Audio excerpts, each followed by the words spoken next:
in the quiet cradle of the world, beneath a palette of midnight indigo and silver starlight, two lands slumber and awaken, entwined across the ages, Israel and Iran. Listen, as the echo of forgotten prophets stirs the air.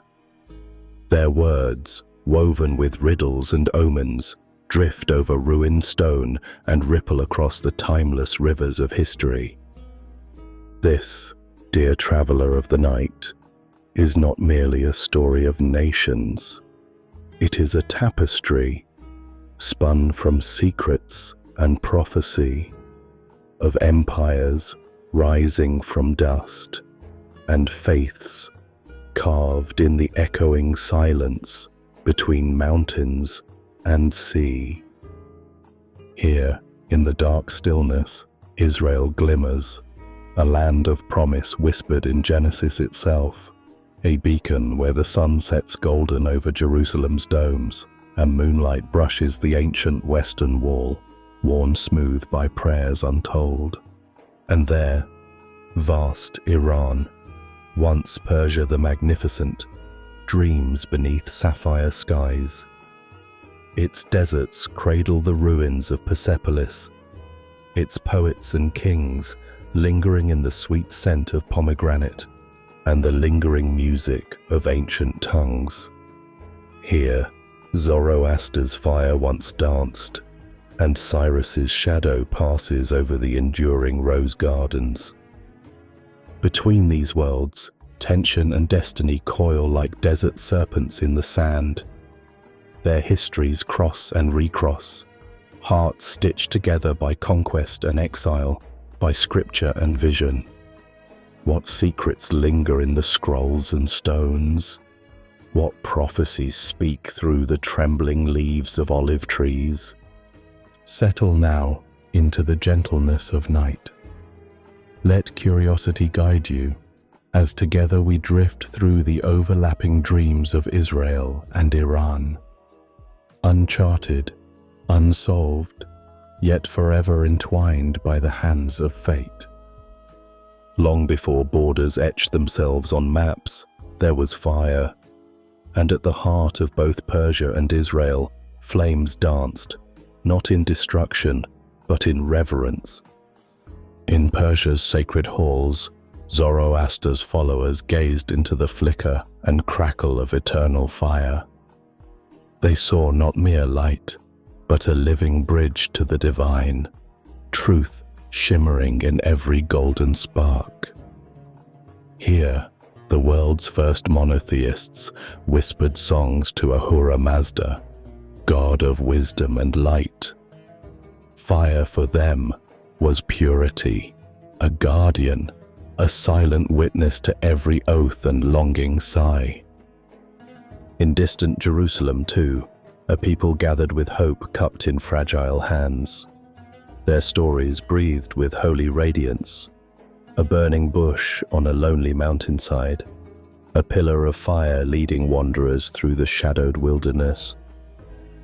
For the children of Israel, light became covenant, a symbol of trust in a singular, unseen force.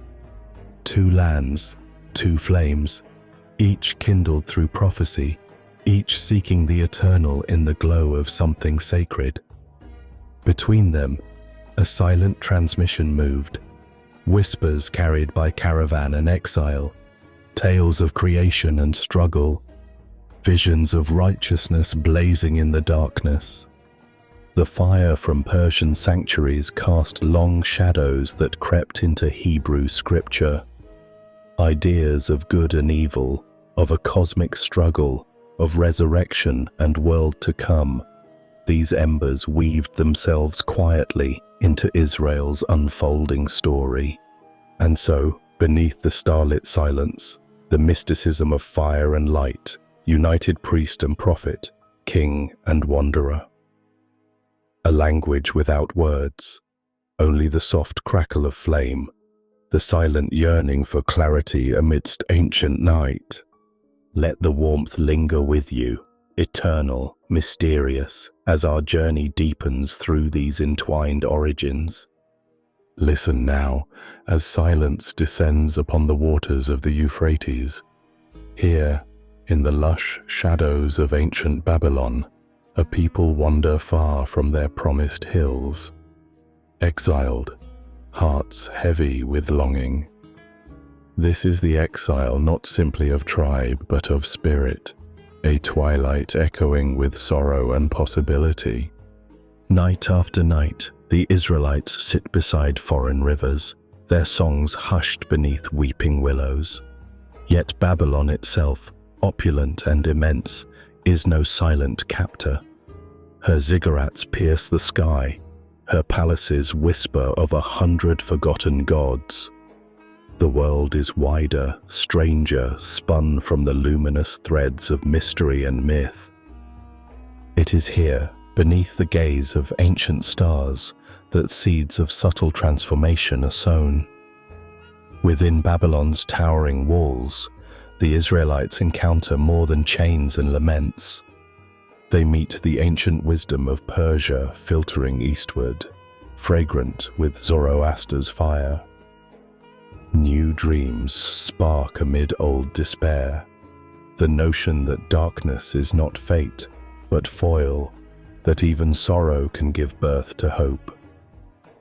By the flicker of exile lamps, ideas once foreign drift softly in, a cosmic struggle between light and shadow, a reckoning and renewal lying just beyond the horizon.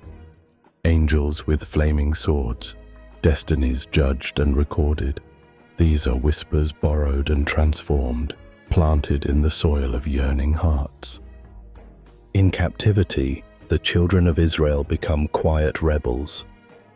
Their story deepens, shaded in mysterious hues, as echoes of Zoroastrian prophecy wind through psalms and visions, unseen roots entwining, giving rise to faiths yet to bloom. So let the rivers of exile lull you, seeping through stone and memory, as ancient dreams mingle and unfold in the silent empire of night. Through the shadowed corridors of time, a figure emerges from the east, Cyrus, king of Persia. Born to mountains and empire, his footsteps thunder across the world's memory, yet there is a quietness within him, a vision guided by both power and mercy. The night is rich with prophecy. In the Hebrew scrolls, this Persian monarch appears by name, Cyrus, shepherd of fate, anointed by the unseen hand. The word, Messiah, is whispered over him not by priests of his own gods, but by voices from distant Jerusalem, yearning in exile. What mystery is this? A foreign king, called by the title reserved for deliverers, for chosen ones. Under moon and oracle, Cyrus becomes the channel through which divine promise flows once more. He does not raise the sword in conquest alone. He opens doors with edicts of freedom. Beneath the returning footsteps of exiles, Jerusalem awakens from ruin. Stone by stone, hand by trembling hand, the second temple rises, a promise reborn, shaped from memory and longing. Yet over these worn courtyards, shadows drift, soft but ever present, cast by the unseen hand of empire. The banners now flutter not with the Lion of Judah, but under the silent authority of distant Persepolis. Mandates flow from Persian scribes, edicts inscribed in languages foreign to the sacred tongue. Gold and timber arrive on caravans, tribute from a king whose mercy is both liberation and mild command. Within the temple's high sanctuary, the tension grows, a delicate dance of power and piety. The priests, in their white linen robes, carry the ancient fire of tradition. Their chants lift, slow and solemn, an unbroken thread to ages before exile. Yet outside the sanctuary, new ways take root. Administrative orders, unfamiliar laws, whispers of imperial taxation.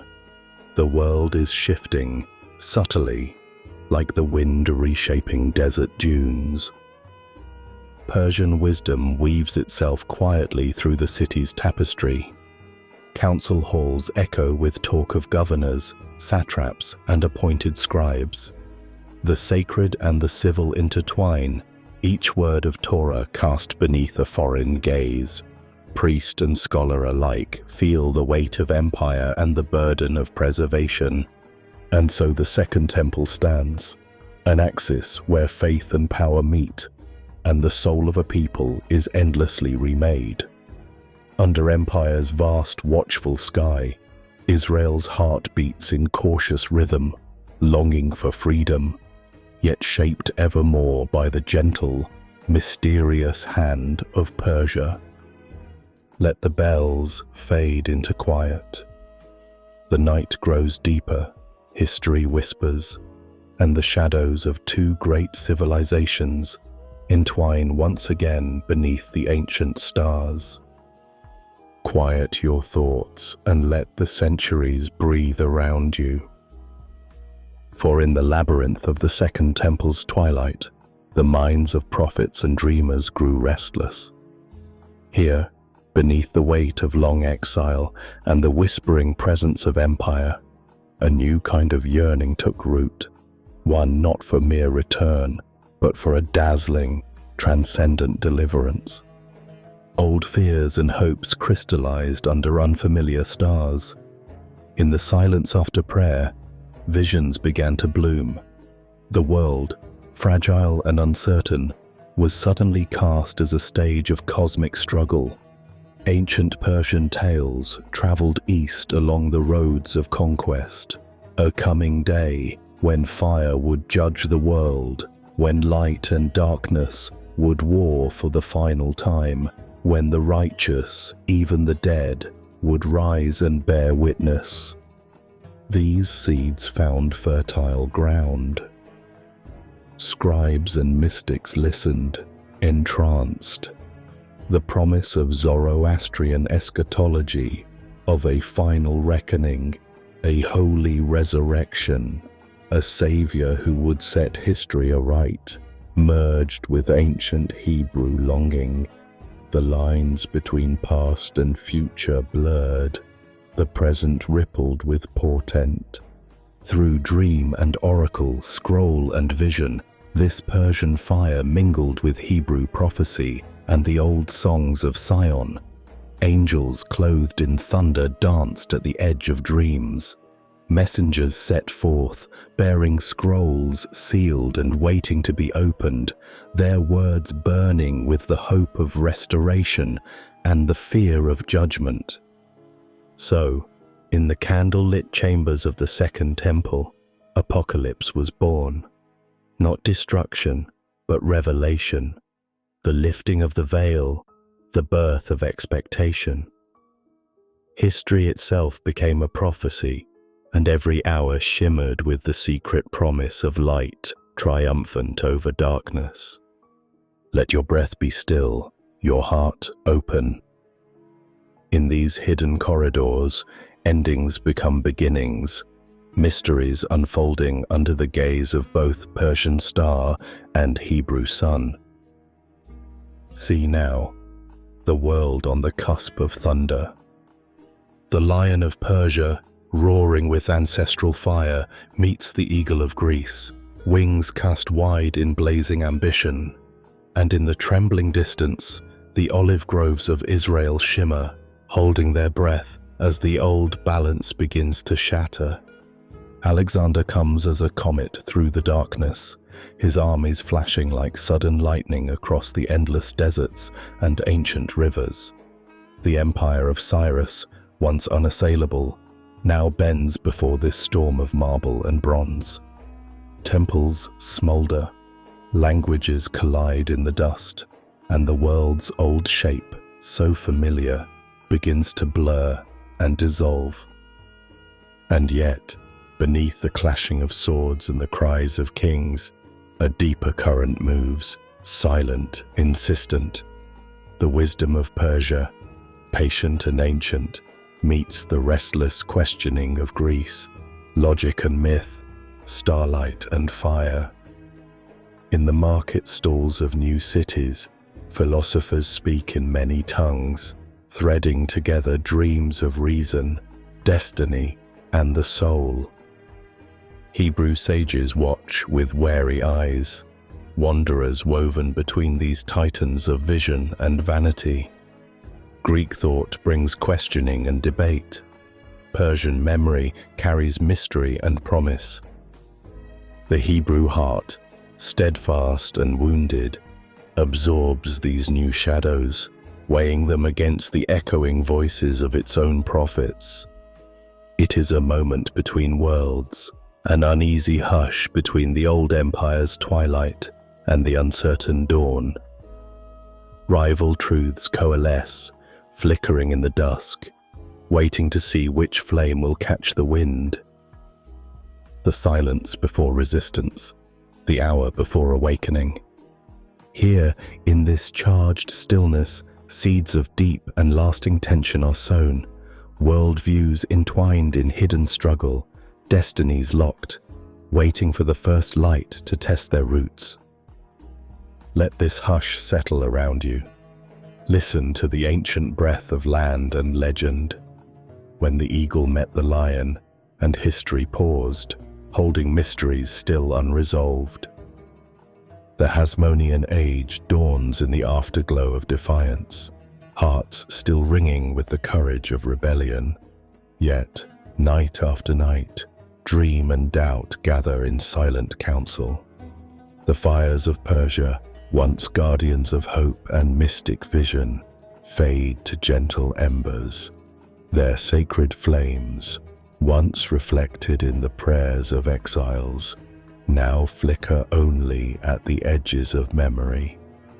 Greek wisdom, quicksilver and clever, seeps into every corner of Judean life. With each question uttered in marketplaces and each line etched in marble, the ancient Persian melodies grow fainter. Scholars debate in new dialects. Scrolls bear foreign ink.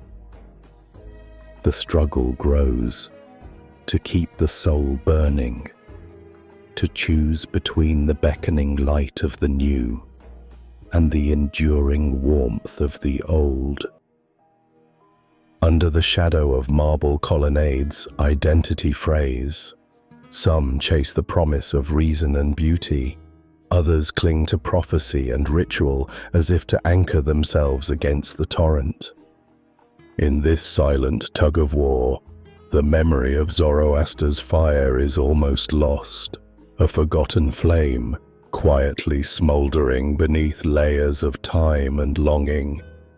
Yet even as Persia fades from daily speech and ritual, its echo does not vanish. It lingers, subtle, persistent, in secret texts and the longing glances of prophets. In visions where angels speak of cosmic battles and the world's end. A shadow of Persia's ancient hope glimmers. The empire's body disappears, but its spirit, its dream of renewal after darkness, hovers, unclaimed, in the corners of prophecy. So the night deepens, the flame dwindles, but does not die. In the holy hush, Judea wrestles with itself, caught between foreign brilliance and ancestral fire, haunted by the fading light of Persia, forgotten, yet forever remaining, just out of reach, ever in the soul's remembering. A colder wind now stirs the olive groves. Rome, implacable and vast, unfurls its banners above Judea. Marble and discipline descend, subduing old rebellions with silent columns and eyes of stone. Yet in this ordered stillness, another silence falls, a silence deeper than conquest, older than empire. For after the furious blaze of Greece, after the golden embers of Persia faded, the prophets' voices grew distant. In scrolls and in dreams, the visionaries of Judea turned inward, their words soft as the footsteps of dusk. There passed an interval, empty, restless, charged with anticipation, when heaven itself seemed to hold its breath. But beneath the silence, an invisible river ran. In hidden places, the ancient wisdom of Persia lingered, buried like a seed beneath the weight of empire. The hope of a world remade, of darkness swept away in fire and song, lived on in the secret places of memory. Persia's flame had gone underground, unseen, unmentioned, yet glowing faint beneath prophecy's ash. As Rome demanded tribute and tamed the holy city's stones, something new began to stir. Whispers moved through alleyways and vineyards, rumors of revolt, dreams of Messiah, old promises remembered at twilight. The silence itself became a message, carved into waiting hearts. Would a deliverer rise again? Would these long-awaited days of darkness break, as foretold, into unending dawn? So, in the hush between destiny and despair, Judah's children listened. For while empire filled the streets with order and fear, in the shadows, ancient embers remained, hidden, remembering, waiting to blaze anew. Let the interval linger, cool and mysterious, as the world waits for voices to rise once more, and prophecy to find its hidden tongue. Now, Rome rises, its eagle perched high and unblinking above Judea's weary hills. Stone fortresses swallow the skyline. The voices of the prophets, once crackling like fire and thunder, recede into silence, leaving the people adrift in a silence both heavy and expectant. It is an interval between storms, a hush where hope and memory smolder. Persia's flames, once so bright in the imagination of the exiles, slip beneath the surface, unspoken. Its wisdom burrows underground, woven into minor prayers and half-remembered dreams, hidden from the watchful eyes of emperors and priests. Yet in the quiet, pressure builds. Rome's rule, cold and resolute, squeezes Judea, tightening a grip that awakens old restlessness. Messianic longing swells beneath the steady beat of marching boots. Prophecy, though silenced, pulses in the veins of those who have not forgotten. Its energy gathers in secret corners, like whispers exchanged at midnight. What once was Persian now lives as shadow, unnamed but enduring. The hope of a redeemer, a final reckoning, the world righted at last. These ideas sleep in exiles' dreams and rebel songs, flickering on the threshold of awakening. As prophecy holds its breath and Rome's power casts its monumental hush, the people wait, eyes open in the darkness, longing for a voice, for a sign, for the ancient flame to rise again. Let this silence guide you, gentle and deep, across the quiet years, where history's most powerful secrets sleep, undisturbed beneath the watchful moon. Night clings to Jerusalem, dense with sorrow. Stone walls, once radiant with prayer and promise, are now darkened and fractured, silent witnesses to devastation. In the tumult of 70 CE, The Second Temple falls, consumed by flames and the fury of Rome. The city, heart of a people, axis of a world, lies in ashen silence. There are no prophets shouting now, only the hush of defeat, the anguished hush of exile's return. Yet amid the smouldering ruins, something ancient begins to stir. In the very hour of loss, old questions surface. What survives the fire? What light lingers when the sanctuary turns to dust? Jewish identity, shattered and scattered, must now be recast in the darkness, memory and longing pooled at the feet of broken columns. In the hush, quiet voices begin to write, visions carried by dream and desperation, wrapped in mystery. In the caves of scholars and the hearts of refugees, scrolls are born that speak in riddles of endings and beginnings, of beasts and angels, of thrones and storms. In these secret texts, an ancient fire flickers back to life. Concepts kindled long ago in Persian halls, resurrection after ruin, cosmic justice over chaos, a final renewal at history's end, thread their way through apocalyptic hope. The Messiah is no longer king of armies, but healer after disaster, restorer of all that was lost. Heaven's justice, like the fire of Zoroaster, is promised beyond the reach of empire's flame. Thus, from ashes and echoes, an invisible inheritance endures, a faith that weaves devastation into vision, a hope that refuses surrender. The old Persian fire whispers once more through the dreams of a people, glowing quietly in the shadow of loss, lighting the path onward into mystery. Let the ruins rest, luminous in mourning. In silence and in story, the ancient flames, forgotten, remembered, warm the exiles once again. We pass now into the shifting dawn of a new era. The old empires slumber, but their memories linger in the landscapes of Persia. Beneath the turquoise domes and beside the fire temples in twilight decline, a new sound emerges, the lyrical cadence of the Quran, revealed beneath Arabian stars. Yet, listen closely. Through these verses, another music plays, woven from the vanished chants of Zoroastrian priests, the whispered hopes of Israelite exiles, the dreams left smoldering in the ruins of Rome.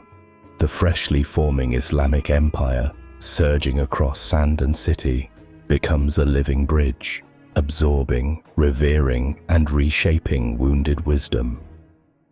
The ancient Persian longing for cosmic justice finds voice in new prophecy. Resurrection at the world's end, the balance of deeds upon celestial scales, a garden beyond suffering, all shimmer within the tapestry of Islam. From Zoroaster's dreams and Isaiah's visions, rivers of eschatology pour into the green valleys of the Quran and Hadith. Messianic promise drifts, almost hidden, beneath the belief in the Mahdi, the awaited one, the final restorer, the bringer of peace after a world set alight. The sorrows of Babylon, the hopes born in Persian fire, the longing for Jerusalem's dawn, all are gathered beneath the veil of revelation, illumined and reborn. Through poets and mystics, philosophers and hidden saints, Persia's ancient spirit is neither erased nor lost. Instead, it transforms, transmuted by Islam's radiant fire, woven into stories of angels and reckonings, parables and dreams that glow with the memory of vanished flames. So let the centuries pass in silence and silver mist, as three worlds, Persian, Jewish, and Islamic, touch and blend at the edges of dawn. For within this veil, where secrets pass from hand to hand, Persia's old fire still flickers, undimmed by the centuries, guiding those who seek beneath the ever-turning stars. Let us wander now through ancient corridors, past shelves heavy with wisdom, deep into the midnight sanctuaries of the mind. Here, the world slows, a hush falls, as if the stars themselves have gathered in hidden study. Between the walls of Shiraz and the narrow lanes of Toledo, sages sit in whispered council, their words weaving bridges above the boundaries of faith and tongue. Persian poets and philosophers inscribe secrets of the universe in curling calligraphy, searching for the oneness behind all forms, the light concealed in shadow. In their verses, the soul journeys homeward through endless veils, longing to meet the beloved hidden beyond the world's illusions. Across deserts and mountains, Jewish mystics cradle ancient scrolls, tracing the vessels of creation and the branching, living tree that unites earthly and divine. Their study is not only of words, but of worlds, of angels ascending, of cosmic mysteries concealed within letter and flame. Subtly, these dreams entwine, Kabbalists and Sufis exchanging silence and symbol in the quiet dawn. Persian currents shimmer in Hebrew prayers, Jewish visions color Persian tales. Through veiled allegory and midnight debate, the mystics shape and reshape one another, probing the roots of existence under the gentle gaze of the infinite. Ideas slip between languages, soft as breath. Lurianic sparks rise in Persia's night. Tales of the Sephirot echo in Persian gardens. The soul's exodus, the longing for reunion, the hope of return. These truths are shared, though the worlds of the scholars remain apart.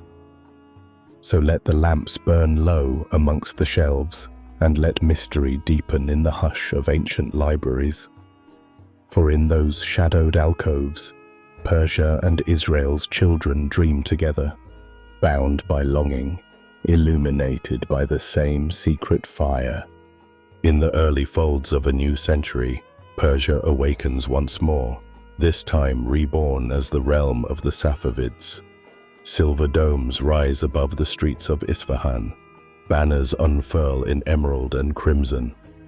At the heart of this awakening, a turning of the soul, Shia Islam is chosen as creed and compass, and the empire itself bends to its mystical shape. Scriptures are recited anew, oaths sworn by the names of imams and martyrs. Sovereigns and scholars labor to weave faith into the very sinew of stone and state, as if to summon the hidden 12th imam from beneath the currents of history. In these courts and mosques, stories of Messiah and betrayal, of suffering and hope, are given flesh, echoes perhaps of exiles and prophets long past. Yet, as Persia claims this new mantle, the land's magnetic field shifts. Lines drawn by the Safavid hand reignite ancient rivalries, against old adversaries beyond the Zagros mountains, but also quietly, within Persia's own towns and alleys. Among those who had walked between empires, Persia's Jews, the air turns wary. The memory of shared visions, whispers of mysticism and apocalypse fade into the background. Edicts are penned, debates sharpen, and a subtle anxiety grows as the rhythms of daily life change.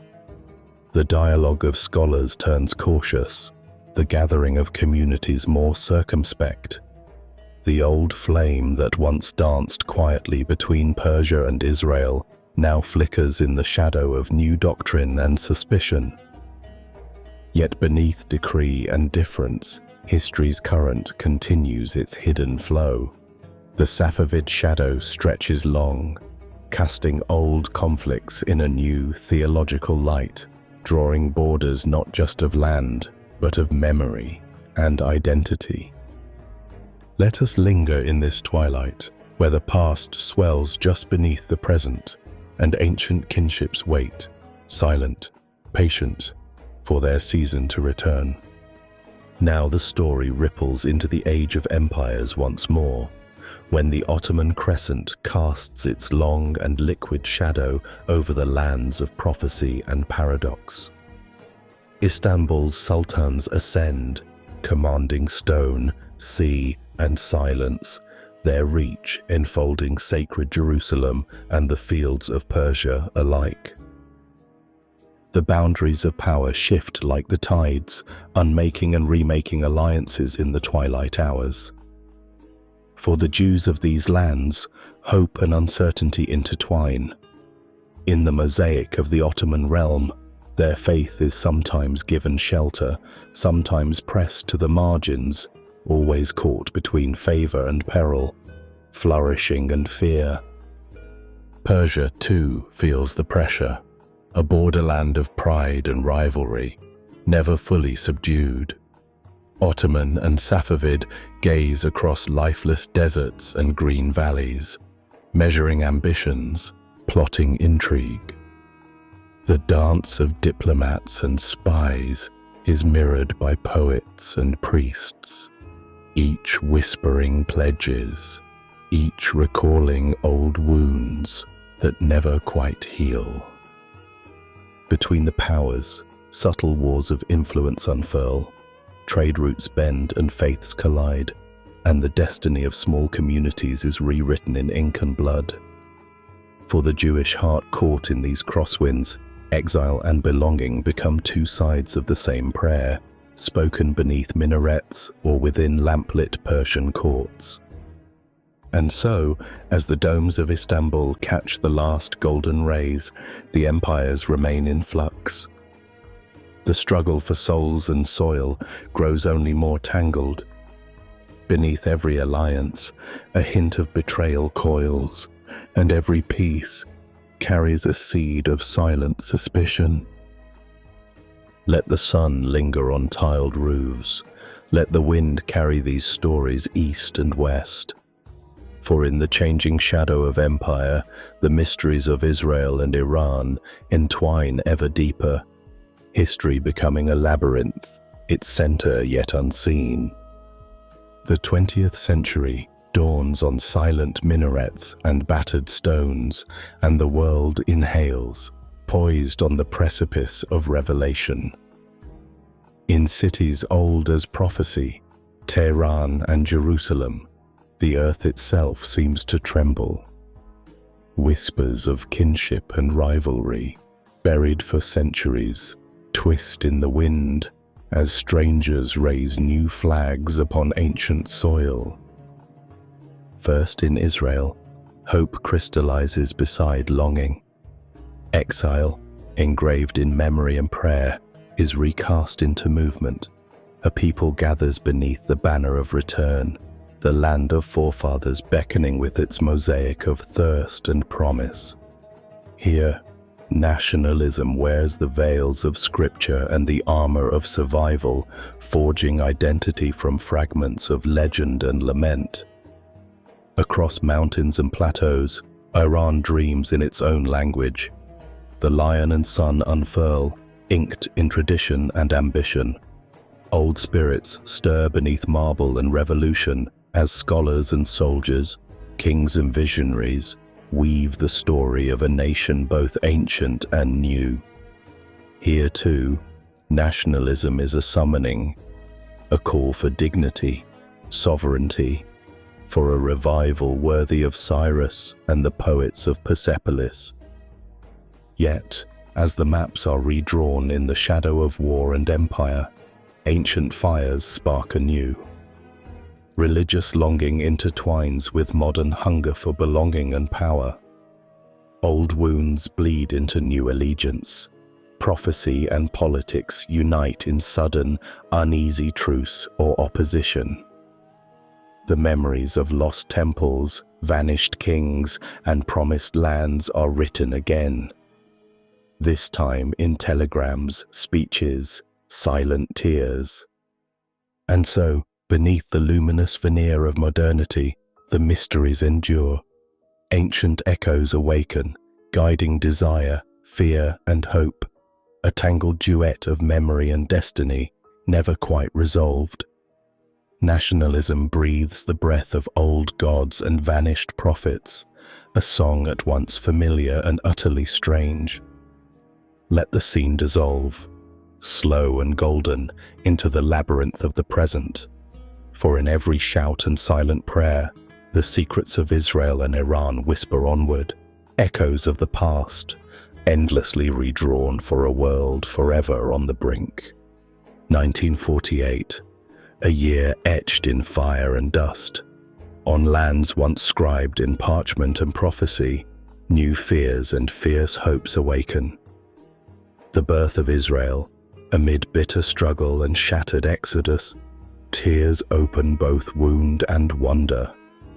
Ancient rivalries, 1,000 years in the shadows, thrust themselves into the burning light of nationhood.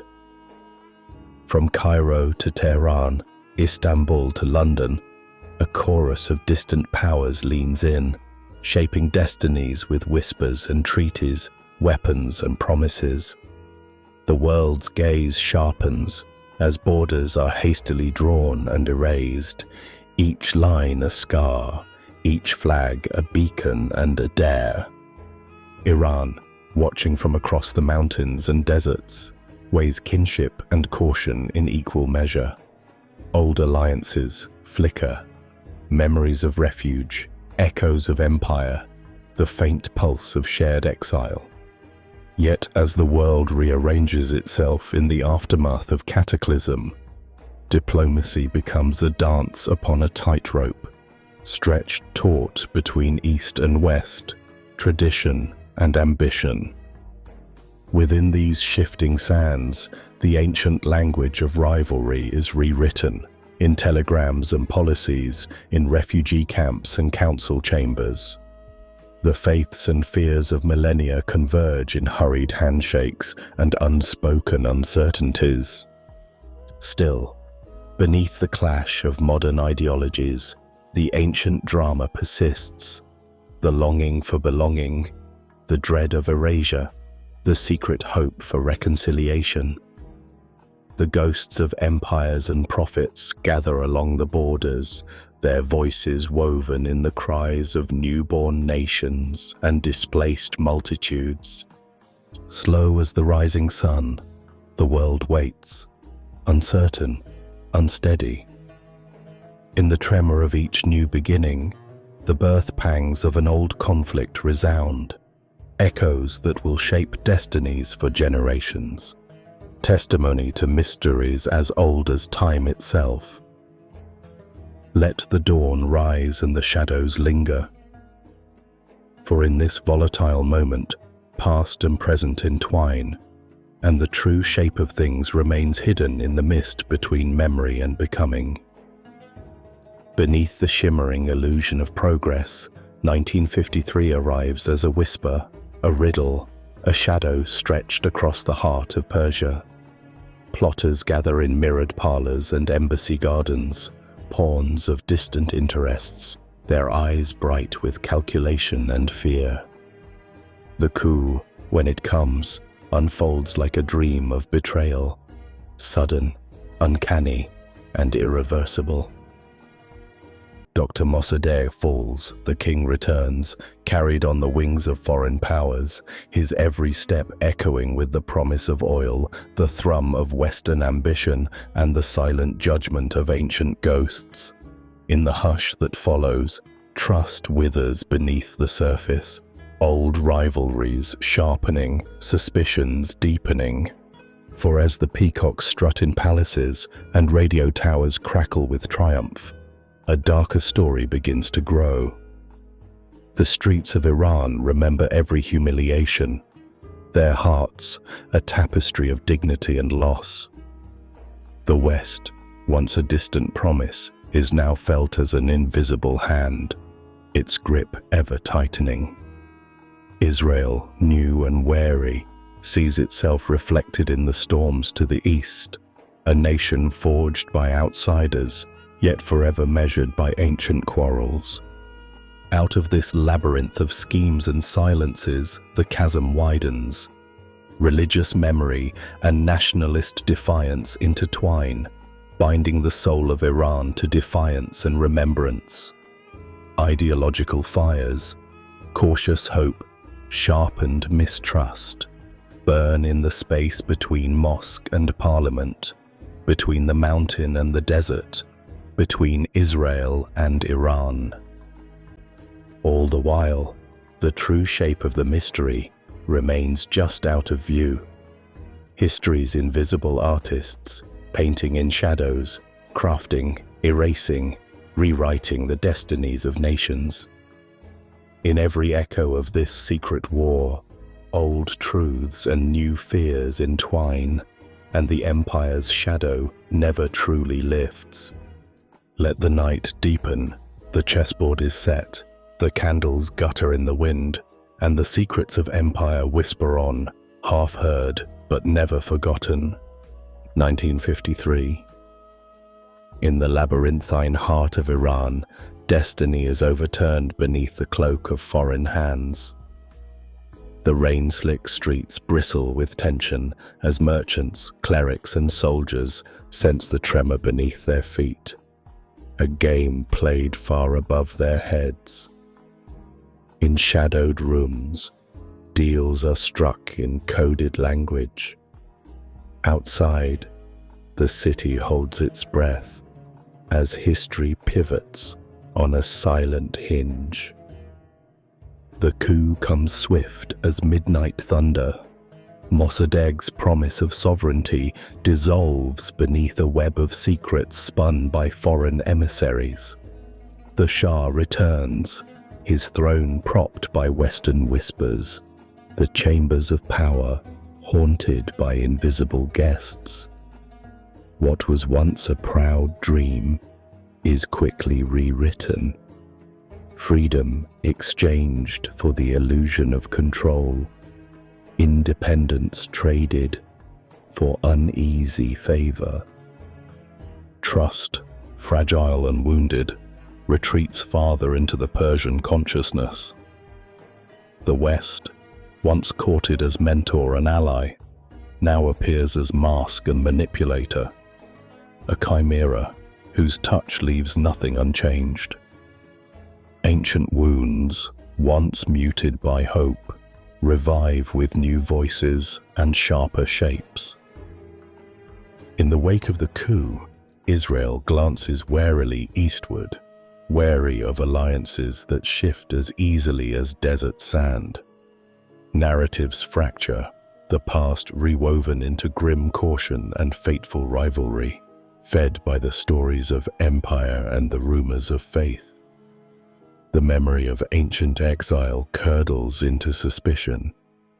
The dream of renewal flickers beneath a pall of interference and loss. Religious identity, emboldened by betrayal, fortifies its walls. Ideological divides deepen, mosque against parliament, prophet against king, the sacred against the claimed and owed. From Tehran's bazaars to Jerusalem's hills, the air quivers with the unspoken. Old mythologies reborn as modern grievances, each side haunted by the ghosts of empire, each shadow longer than before. Let the city drift into uneasy dusk. The wheels of history turn in silence and secrecy, as the mysteries of Iran and Israel spiral deeper. The secrets behind the coup woven ever tighter into the tapestry of distrust and destiny. In the winter of 1979, fire awakens in Persia once more. Crowds swell in the streets, millions move as a single tide, faces veiled, fists raised, voices chanting the old names and new hopes. The spirit of revolution electrifies the city, uncoiling with every heartbeat, every echo of prayer, every crack of gunfire down the broad boulevards. But beneath the banners, beneath the hymns of resistance and revenge, older voices murmur, voices threaded through the memory of Zoroastrian priests, through the laments of exiled prophets, through the poetry of longing and loss. For this is not only a rupture in politics, but a convulsion in the bones of faith, a nation returning to sources older than kings, older than constitution, older than empire. As the Shah departs into exodus, another monarch for the dust, Ayatollahs step forth, cloaked in the imagery of martyrdom and deliverance. The language of revolution swells with ancient prophecies of justice overturned, of an age of corruption set right, of spiritual destiny rekindled beneath the crescent moon. The old struggle awakens in new garments, a cosmic battle between the oppressed and their would-be pharaohs, retold beneath minarets blazing in the fire and smoke. Yet this turning is more than politics. It is dream, rebellion, and revelation entwined. History rising as a whirlwind, the past reaching out to shape the future. In every slogan, an echo of ancient scripture. In every bonfire, a glimmer of old sacrificial flames. It is an uprising both modern and timeless, a return at once to the age of fire worship and the messianic promise of world renewal. Let the call to prayer linger above the tumult. Let prophecy, old and new, walk the streets where revolution is written. For in 1979, Iran's ancient heart is laid bare, fire and faith welding destiny together, beneath the watchful gaze of history and the inscrutable silence of the stars. From Jerusalem's stone-laden hills, a new uncertainty dawns. Israel, small, vigilant, carved by memory and siege, stands silent, poised at the edge of prophecy made flesh. Rumors cross the desert winds. Persia, changed and aflame, now wears the mantle of resistance, draped in the language of martyrs and messiahs. In the corridors of power, the air thickens with old apprehensions reborn. History's echo pounds quietly. Ancient adversaries transformed, destinies entwined yet again by faith, rivalry, longing and suspicion. Intelligence briefings become scripture for a new age. Every gesture, every word from Tehran is weighed like Talmudic commentary, decoded for threat, for promise, for omen. Modern fears take root in ancient soil. As Iran proclaims itself the shield of the oppressed, its voice shakes with the conviction of apocalyptic vision. Echoes of centuries-old prophecies, both revered and dreaded in Jerusalem's synagogues and sanctuaries. In turn, Israel redraws its maps of alliance and enmity, wary eyes tracing the intricate dance of proxies and declarations. Shadows move quietly across Lebanon, across the shifting borders of influence, whispers traded in dim rooms, distant thunder echoing in Gaza, in Damascus. Beneath the surface, a deeper current flows, carrying with it memory's burden, the old distrust that never truly sleeps, the watchful vigilance born of centuries wandering through promise and peril. Each nation sees in the other a reflection of ancient struggle, a reminder and a warning, a riddle as old as the desert winds. So, through the hush of late night, the world waits, tension humming between silence and action. The watchful eye endures, patient and unsleeping, as two destinies circle one another, shadows dancing at the thresholds of history. Let the night linger, hold its breath, and listen. For here, in the quiet before storm, the secrets of old rivalries and new anxieties flicker, unseen but all too real. In 1980, the land trembles once more as Iran and Iraq descend into a long and brutal war. Trenches scar the cradle of civilization, rivers run with memory and blood. What unfolds is not merely a clash of armies, but a reckoning, ancient destinies unearthed by the roar of artillery and the mournful wail of sirens. Behind the newsreels and solemn headlines, familiar shadows gather. Israel, attentive and remote, peers into the firestorm, its eyes searching for hints of threat and opportunity, measuring each shift, each feint, for omens that echo far beyond the battlefield. For in this chaos, hidden lines of influence begin to shimmer, arms traded in secrecy, alliances struck in whispers, destinies entwined without ever meeting face to face. Twilight falls on the region as old empires stir beneath new banners. Persia and Mesopotamia, once the monarchs of myth and scripture, become battlegrounds for modern ambitions, each bomb and bullet a pale reflection of wars etched in the ancient stones of Susa and Babylon. The ghosts of Cyrus and Nebuchadnezzar are restless. Every victory, every defeat, stirs something older than nations. Here, in the delicate hush between sunrise and alarm, Israel sharpens its senses. Centuries of wandering and warning echo through corridors of command.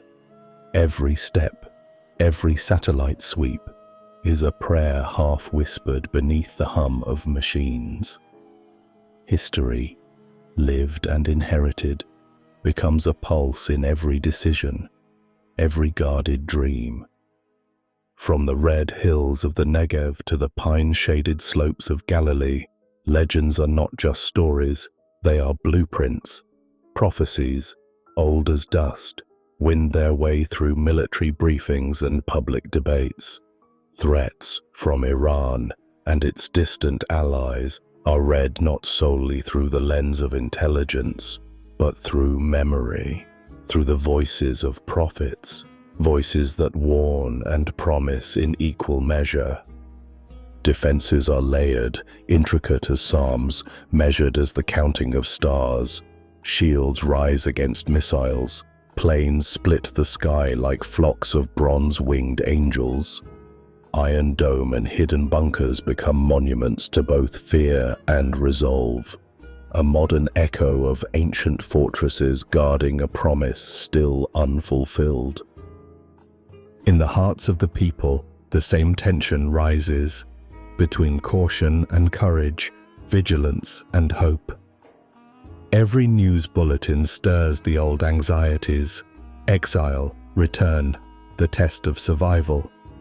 And yet, in every heart, there lingers also the conviction, unbroken and mysterious, that history bends, somehow, toward redemption, that legends are not yet finished, that the story can still be remade. Israel stands watchful, not only for the movement of enemies, but for the signs and silences of a destiny that is both threatened and foretold. In the twilight between dread and deliverance, strategy is born from legend, and every sunrise becomes both a warning and a promise, written in the language of memory and the longing for peace. Along the restless frontier, where the sea breathes and the mountains keep their ancient vigil, new guardians emerge. No longer clad in royal silks, but masked, veiled, and vowed. Hezbollah's fighters move in the twilight, heirs to a shadowed legacy. Theirs is a power born not simply from politics, but from a deeper current, fed by centuries of story and struggle. Here, Iran's influence unfurls like unseen roots, reaching beneath stone and cedar, binding the shattered Levant to a vision kindled long ago in the fire temples of Persia. Supply lines and alliances form, but the true thread stretches further, through the dreams of the faithful, through promises written in both scripture and exile. The new militancy is woven from old cloth. The language of resistance, of martyrdom and messianic hope borrows from the ancient wells of Shia, longing and Persian myth. Every banner in the wind, every sermon echoing through ruined mosques, carries a faint aftertaste of the empires that once vied for this land: Assyria and Babylon, Persia and Rome. The struggle in the hills and alleys is a reflection of those primordial contests, played now in subtler forms, but charged with the same elemental force. Yet in the eyes of these new guardians, destiny shimmers, defenders of the community, vessels of vengeance, keepers of a faith cast in defiance. Spirits of old Persia walk the night, whispering of just wars, hidden imams, and deliverance yet to come. The past is never past. It courses silently through the veins of present conflict, linking the fury of today's Levant to fires lit millennia ago. Let twilight linger over the battlements. Here, among shadows and stones, ancient rivalries find new champions. The footsteps of Persia, wandered and transformed, pressing forward through the mysterious darkness of a land forever contested and never fully claimed. In this new era, conflict rarely wears a face or marches beneath the sun. Skirmishes move in silence, written in numbers, sparks, and pulses, transmitted, intercepted, erased. Somewhere, deep beneath Tel Aviv's neon glow, figures gather in quiet rooms, eyes fixed upon screens aglow with cryptic light. Every keystroke becomes a sentry, every whisper of code a shield raised in the digital dusk. Here, Israel sharpens its intellect into blades of data. Cybersecurity, drones, and algorithms become the fortresses of tomorrow. Shadows move across fiber optic lines, malware and countermeasures, cyber ghosts slipping beyond the reach of any fence or wall.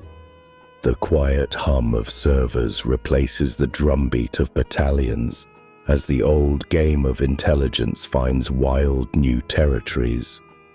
Iran, too, learns the language of the unseen, shadow armies buried in code, silent incursions into grids and mines, digital fingerprints left where only silence remains. Sparks fly invisibly between rivals, each disruption, each secret slipped through an electronic gate, another move in a game as old as prophecy. This is a war of wits and patience, where silence is more deadly than thunder. In secrecy, strategies are rewritten, alliances forged on shifting clouds. Data becomes the new scroll, stolen, guarded, encrypted with mysteries deeper than any ancient riddle. Let the world turn under quiet stars, for here beneath everyday routines, the invisible war endures. Old rivalries adapt, melded into the circuitry, as the struggle for faith, power, and destiny finds its newest and most elusive frontier. In the quiet glow of midnight code, the ancient mysteries live on, scouting the future from the unbroken dark. This is the age of wars without borders, battles fought on invisible plains. Here, the clash of steel is replaced by the quiet hum of machines, by the choreography of ones and zeros flowing beneath cities and seas. Israel, wary and awakened by threat, turns to the unseen, writing a new language of survival in lines of code, arrays of satellites, phantom agents hidden in the folds of cyberspace. Drones orbit silently, gathering shadows. Firewalls rise and mutate like living ramparts. Intelligence services, honed by centuries of necessity, now probe not only enemy plans, but their very infrastructure, searching for cracks, for silence, for the faintest trace of intent. Quiet duels unfold over quantum distance, malware, sabotage, and secrets bartered on the winds of the darknet, every bite a ripple in the ancient pond of prophecy. Iran, too, moves behind the mask of anonymity, conjuring its own phantoms and schemes. Countermeasures multiply, confusion is sown, secrets unravel and then double back. A nocturne of modern espionage that echoes every riddle and reversal of empires past. In this new digital wilderness, the stakes remain eternal. Faith, power, survival, the old dreams of destiny recast in electric blue. No headlines trumpet these battles, no parades mark the victors, only a deepening silent vigil as ancient fears and ambitions slip through glowing fiber into the uncharted future.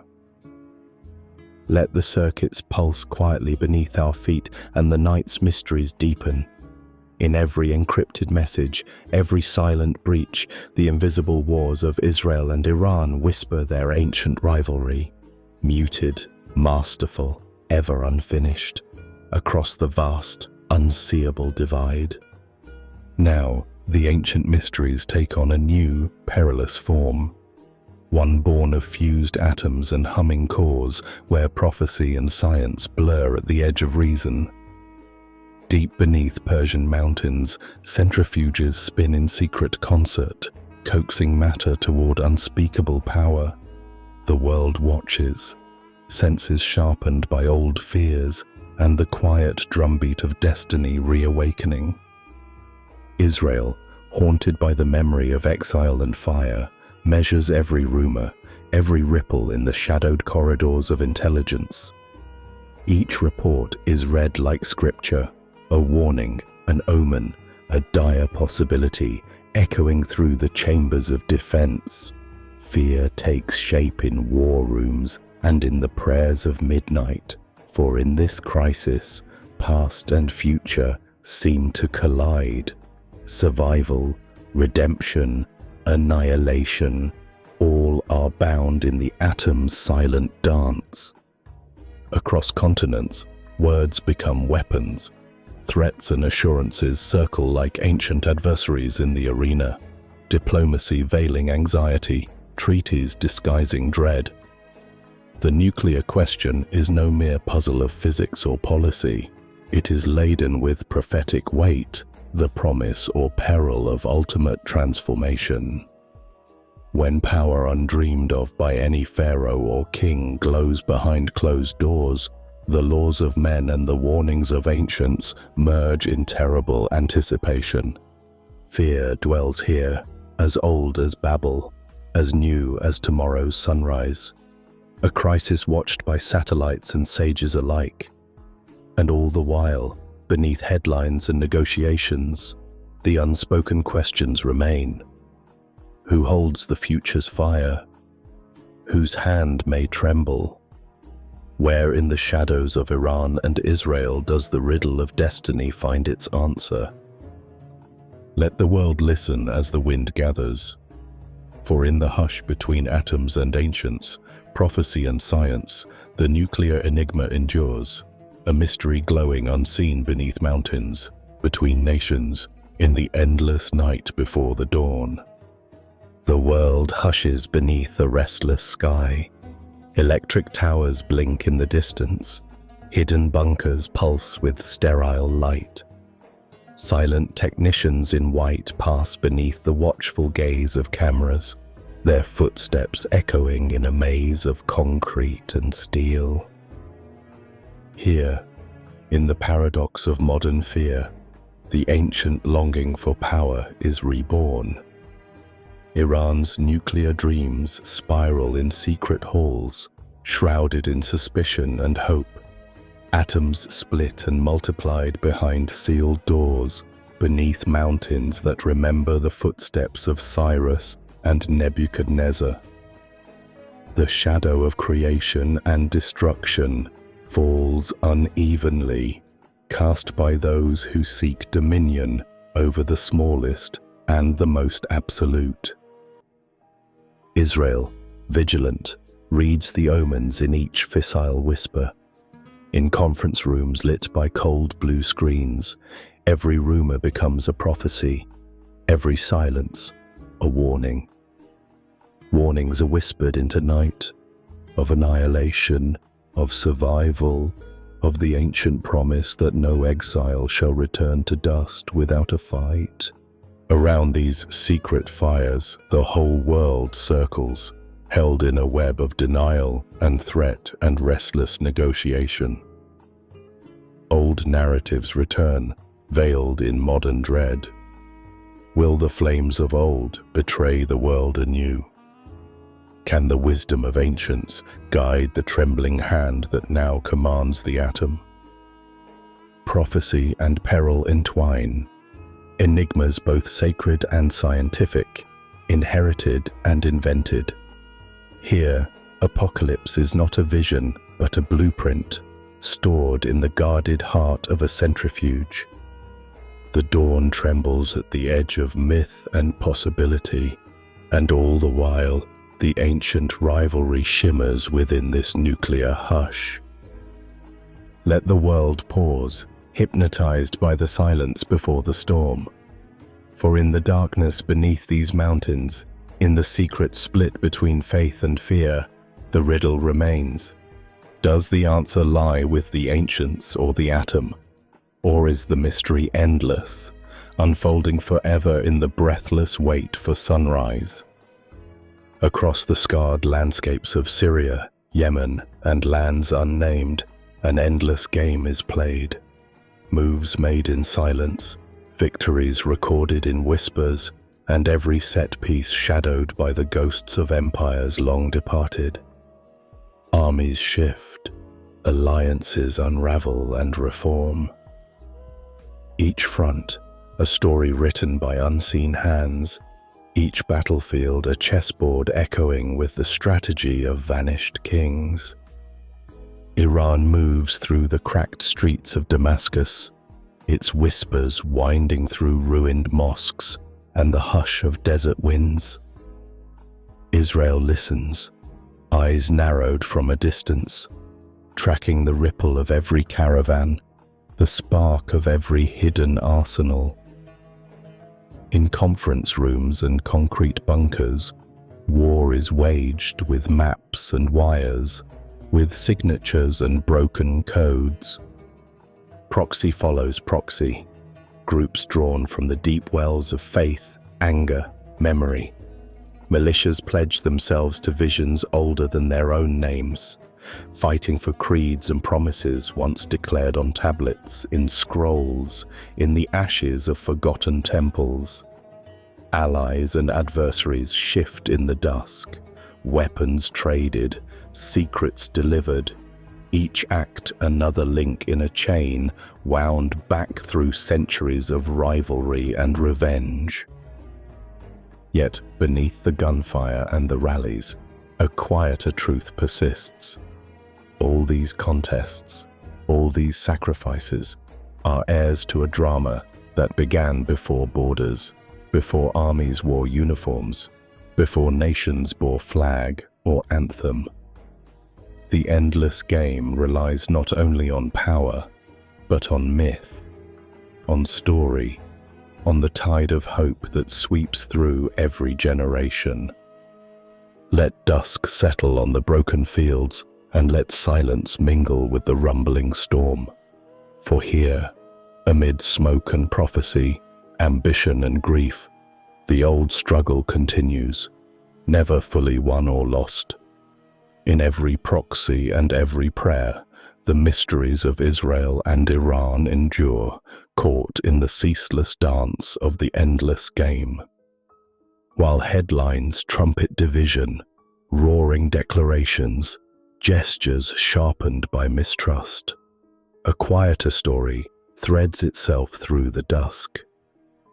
Far from the glare of chamber halls, secrets travel by whispered breath and coded glance.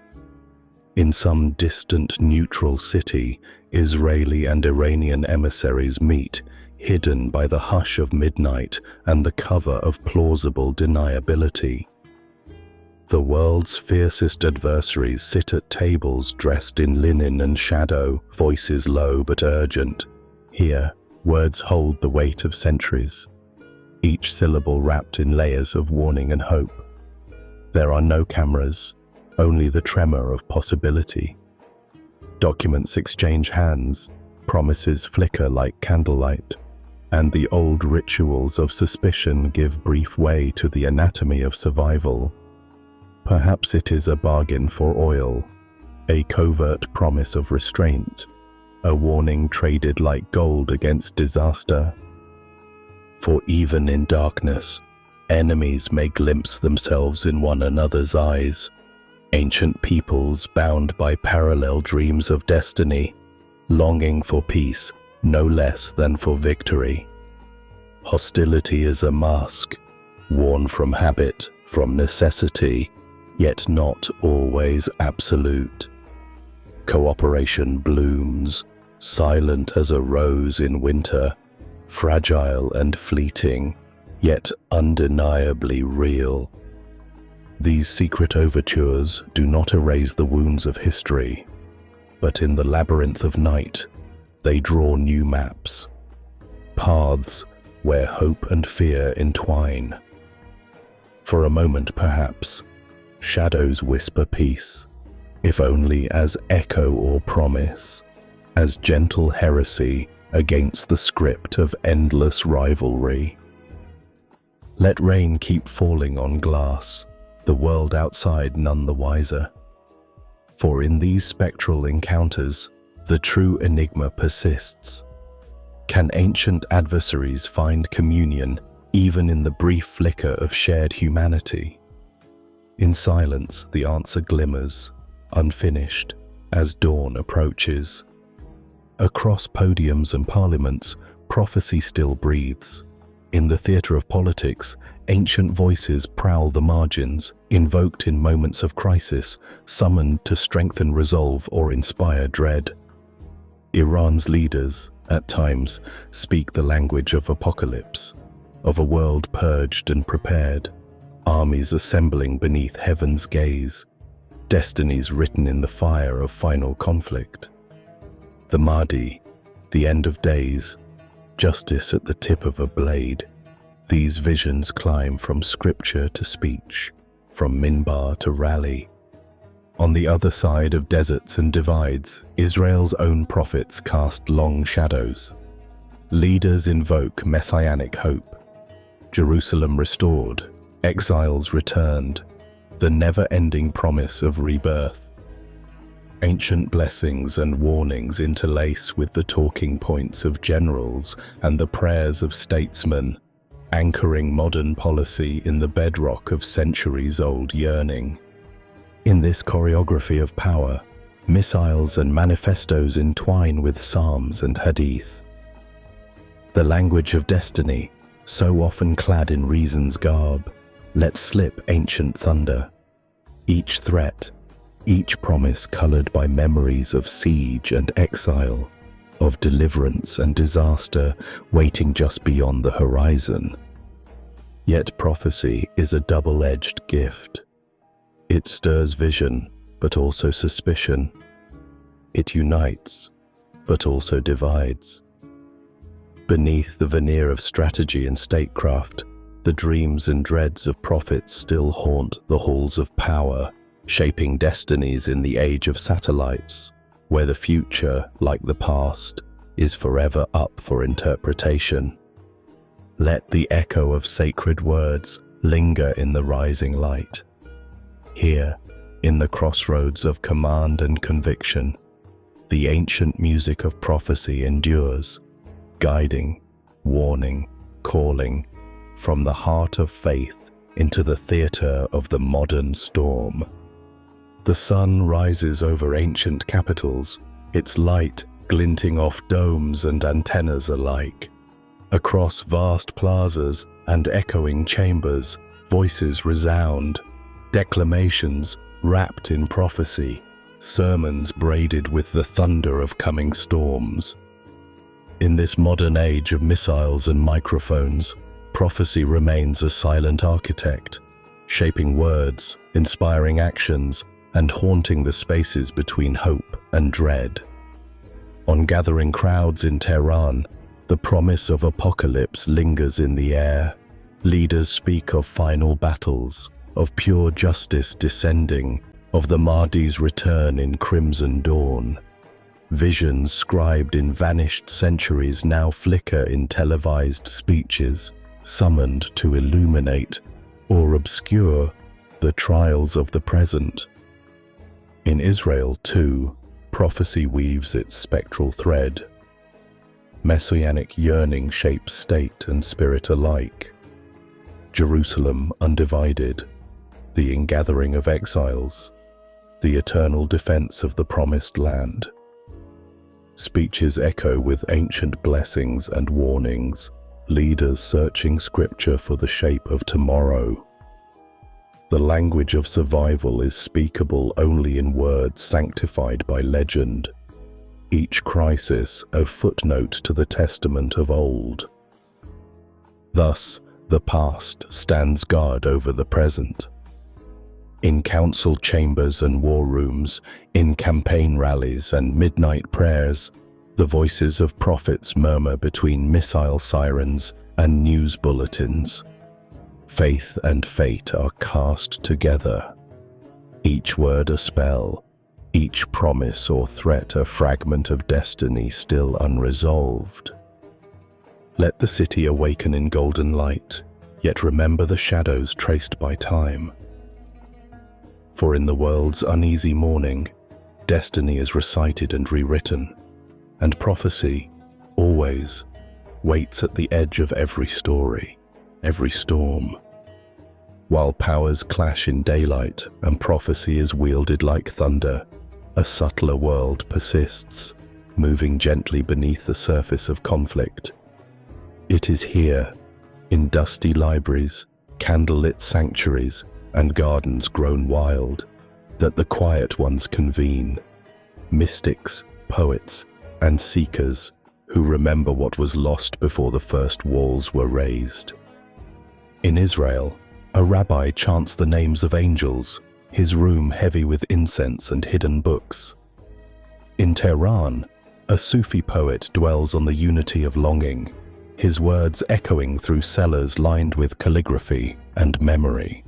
These are the inheritors of secret traditions, Kabbalah and Sufism, Zohar and Divan, threaded through centuries of silence and wonder. Whispered in these circles is an older truth. Beneath the robes of rival faiths and the banners of warring nations, the same divine light flickers. Legends of Solomon and tales of Sorab blend together in late-night debates, asserting that wisdom lies not in triumph, but in the act of seeking, in the mystery found at the crossroads of difference. Their prayers are not shouted from minarets or broadcast from the Knesset. They drift quietly, like jasmine on a midnight wind, tracing the contours of hope along the edge of forbidden thought. For the mystics, each border is illusion, each enemy a potential companion on the spiral path toward the unknown beloved. Sometimes, their message escapes as poetry, a line passed from hand to trembling hand, a verse slipped into a letter, a melody rising from a quiet courtyard before dawn. In cryptic gatherings and encoded writings, they remind a chosen few that peace is an eternal thread, stubbornly weaving through hatred and fear. Though their voices are seldom heard beyond these circles, their persistence shapes the unseen currents of both lands. Their eyes, searching past the horizon, carry the fire of those who believe the sacred can unite what politics and prophecy divide. In dreams, they walk ancient roads together, Solomon and Shams, Miriam and Mahin, sharing riddles in the language of the heart. They remain hidden, often scorned, sometimes silenced completely, yet their hope endures, as stubborn as desert lilies after the rains. For in a world lit by the heat of conflict, it is the quiet ones, the mystics in the middle of fire, who tend the embers of another possibility. Let the night embrace their whispers, and let mystery deepen. For somewhere beneath the clamor of rivalry, these gentle, stubborn visions wait, unbroken, unafraid, holding space for a dawn not yet seen. Out of the shadow and storm, another force rises, quiet, unsure, yet urgent. In Tel Aviv's humming cafes and Tehran's secret rooftops, the children of the rift draw breath anew. They are born into legend, heirs to prophecy, inheritors of division, each story already inscribed in the lines of their hands. Yet something in them rebels against the script. Faith is questioned, reimagined, woven into memes and midnight conversations. They translate the old symbols, menorah and Nowruz, star and crescent, into languages of possibility, longing for a world both rooted and remade.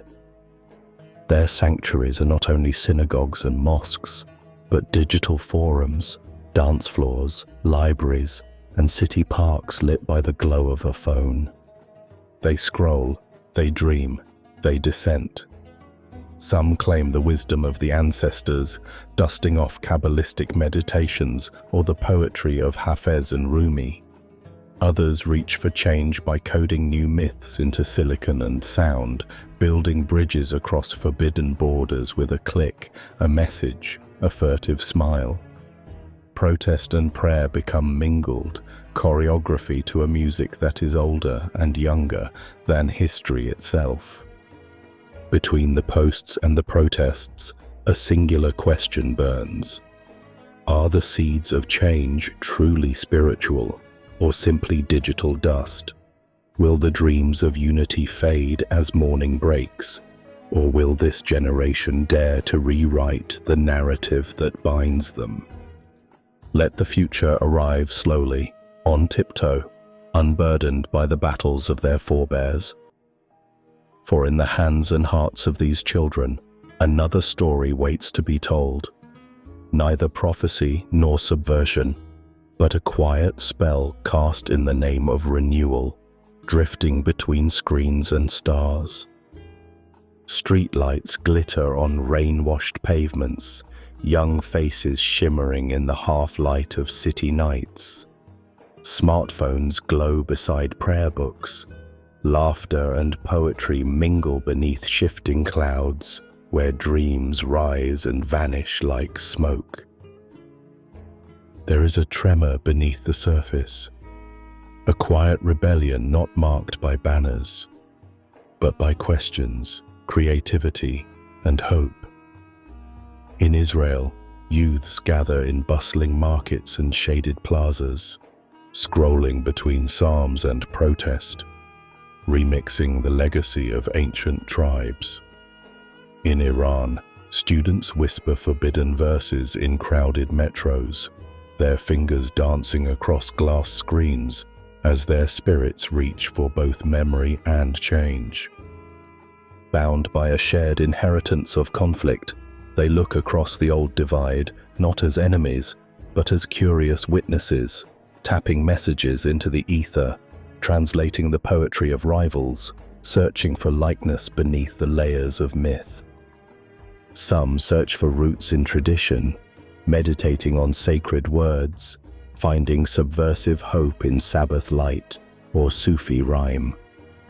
Others move boldly into the digital agora, meme makers, musicians, hackers, shaping identity from fragments, refusing to be merely children of strife. And so the old walls crack, pixel by pixel, question by question. Icon and emoji trade places. A new language emerges, half ancient, half unwritten. The rift blurs in a world too complex for prophecy, too connected for silence. Are these seeds of change a spiritual awakening, or the bright flicker of circuitry and code? Does the music in their veins lead to peace, or simply to another kind of storm? Let time drift slowly over restless cities and starlit fields. In these young hands, bearing both the burden of memory and the promise of invention, the next chapter waits, hidden but insistent, restless as sunrise on an old, divided land. There are places where the world's longing gathers, held fast in the marrow of stone and story. Jerusalem rises in moonlight, city of prophets, lament and promise, its walls furrowed by centuries of tears and hope. Here, silence is a prayer, winding down narrow alleys, lingering before the western wall, echoing in the hush between sunrise and psalm.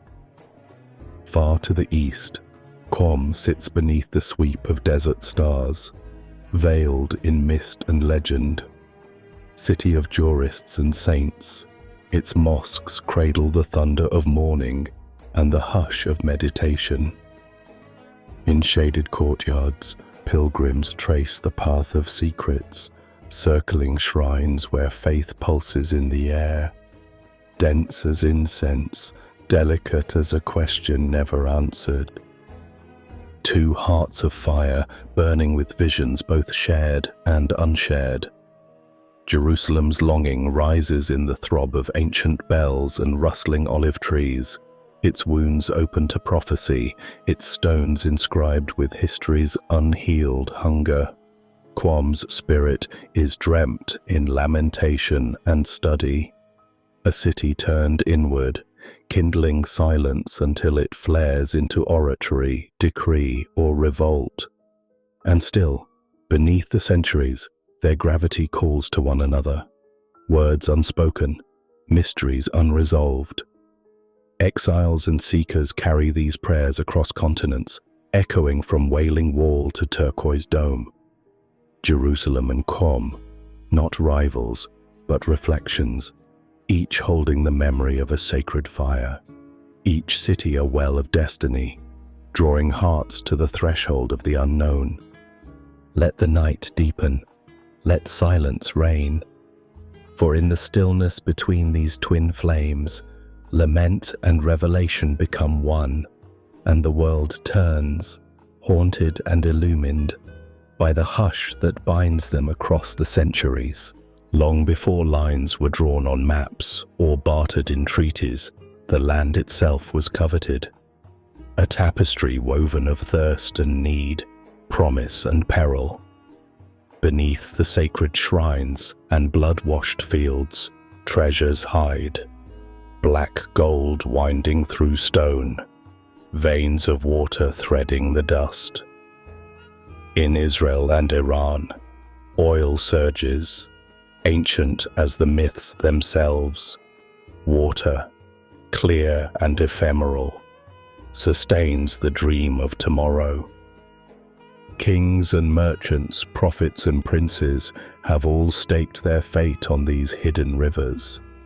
Wars are waged for land as much as for belief. Oil fueling empires, water sustaining the cities and the orchards where hope battles drought. These resources, so real and so silent, shape borders and destinies as surely as any prophecy or curse.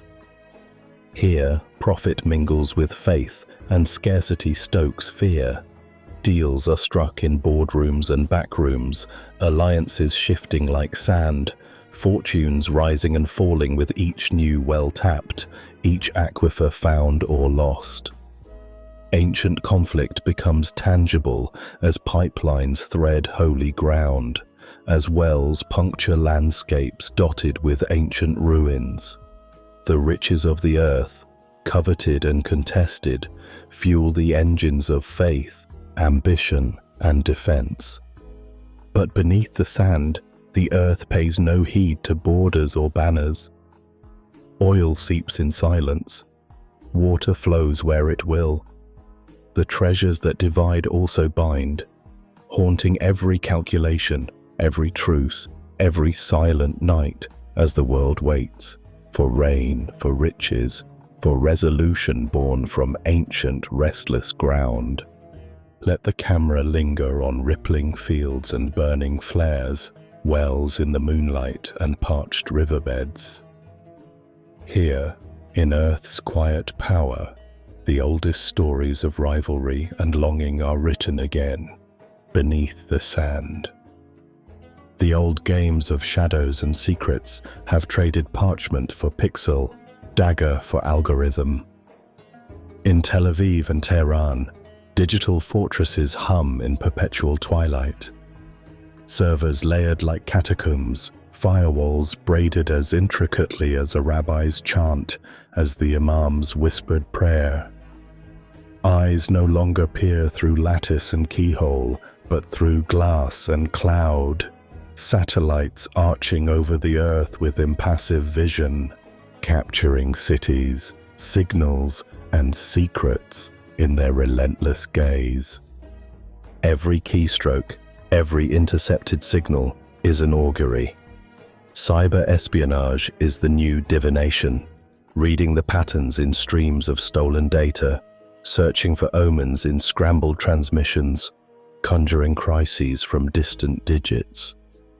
The hackers, the watchers, become priests and prophets, each intrusion a ritual, each breach a sacrifice cast in flickering green. Codes are broken in the hush before dawn. Phantom messages slip like gin between servers, bearing knowledge and threat in equal measure. Malware glides through fiber like a serpent in the sand, sabotage written in silence, vengeance in the void, doubt sown quicker than any courier's horse could ride. Yet the logic is ancient. Still, the future is cast by those who see in darkness, those who divine intent from fragments, who wait for the smallest shift in enemy routine, the faintest flicker in a night sky mapped by hidden eyes. Secrecy endures, even as the language changes. Prophecy takes on the mask of metadata, and the long rivalry now plays out in this electric ether, ancient as fear and as infinite as the stars. Let the screens dim and let the shadows deepen. For in this age of the digital oracle, every secret and every silence holds the promise and peril of revelations yet to come. In the hush of dawn, 3 rivers flow beneath the surface of the world: Torah, Quran, Avesta, each a scroll of power transcribed in longing and awe, born from the ache to bind heaven to earth. Their words, carved in fire, carried across centuries, shape destinies, lift empires, summon storms. But every sacred verse is a double-edged revelation. In hands weighed down by fear or anger, these texts become banners, invocations to resistance, justifications for feud. Ancient wounds are traced anew in verses recalled at the gates of cities amidst the clangor of battle or drifting in the haze of negotiations. The same syllables that speak of Exodus and Revelation are marshaled to draw new boundaries between neighbors, between faiths, between hope and suspicion. Yet, beneath the thunder, subtler voices persist, lines of mercy whispered on the winds of exile, tales of hospitality, command to justice and compassion hidden between the scroll's rigid lines. In forgotten margins, the wisdom of peace flickers, exhortations to heal, stories of shared profits, blessings intended for stranger as well as kin. Scholars and mystics in lamplit solitude seek these secret verses. They unearth forgotten parables, reminders that holiness is not found in enmity, but in the trembling act of understanding. For every word that wounds, there is another that mends. For every curse, a hidden blessing written in the silence between letters. Let the camera linger on the flutter of a page, on ink that refuses to fade. For in these scrolls, wielded or misread, feared or cherished, the mystery endures. Words capable of dividing worlds, or, gently, stitching them back together. Between the moonlit alleys of Jerusalem and the labyrinthine alleys of Tehran, figures move unseen, whispered names in the corridors of power. Mossad, Israel's spectral blade, is said to echo with the voices of prophets and kings, shrouded in old blessings, forged in new wars. Their agents, it is told, vanish into the folds of shadow, intertwining faith with fate, leaving only a ripple in the night. Stories pass between lips and lovers, merchants and ministers.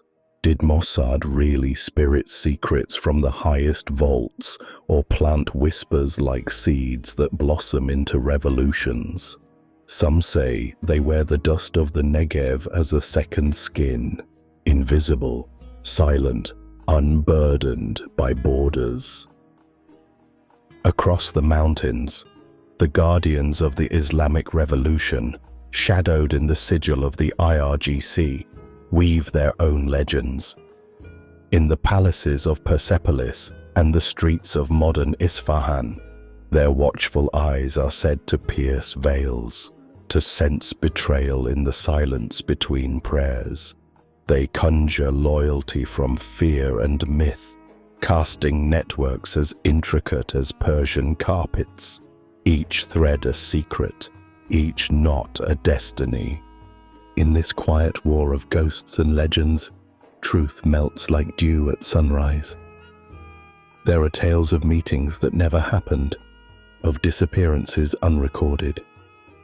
Two ancient peoples, their spy masters bound by prophecy, perform a dance as old as Daniel's dreams, where faith sharpens the blade and power wears a mask of night. In this tapestry of secrets, another, deeper current flows, neither seen nor heard, but felt in the marrow. It is the power of language itself. Hebrew, tongue of prophets and pilgrims, once echoed across dusty valleys, a language rescued from silence, reborn through prayer and poetry. Its letters spiral like DNA, each verse a bridge to ancestors, each phrase a spell of survival. Now, in Tel Aviv's glowing towers, Hebrew is wielded anew. No longer just prayers curled around tongues in dimly lit rooms, but sharp slogans, coded messages, songs that march and sing and sometimes bruise. Every utterance carries the weight of exile, of exodus, of return. And far to the east, under the blue domes of Iran, Farsi weaves its own enchantment. Born from Persian empires and flowing through lips for 1,000 years, it is honeyed and fierce, the language of Hafiz and street criers alike. Farsi builds rose gardens in the mind, but also erects barricades. In the hands of mystics, its poetry softens hearts. In the rhetoric of power, it becomes iron.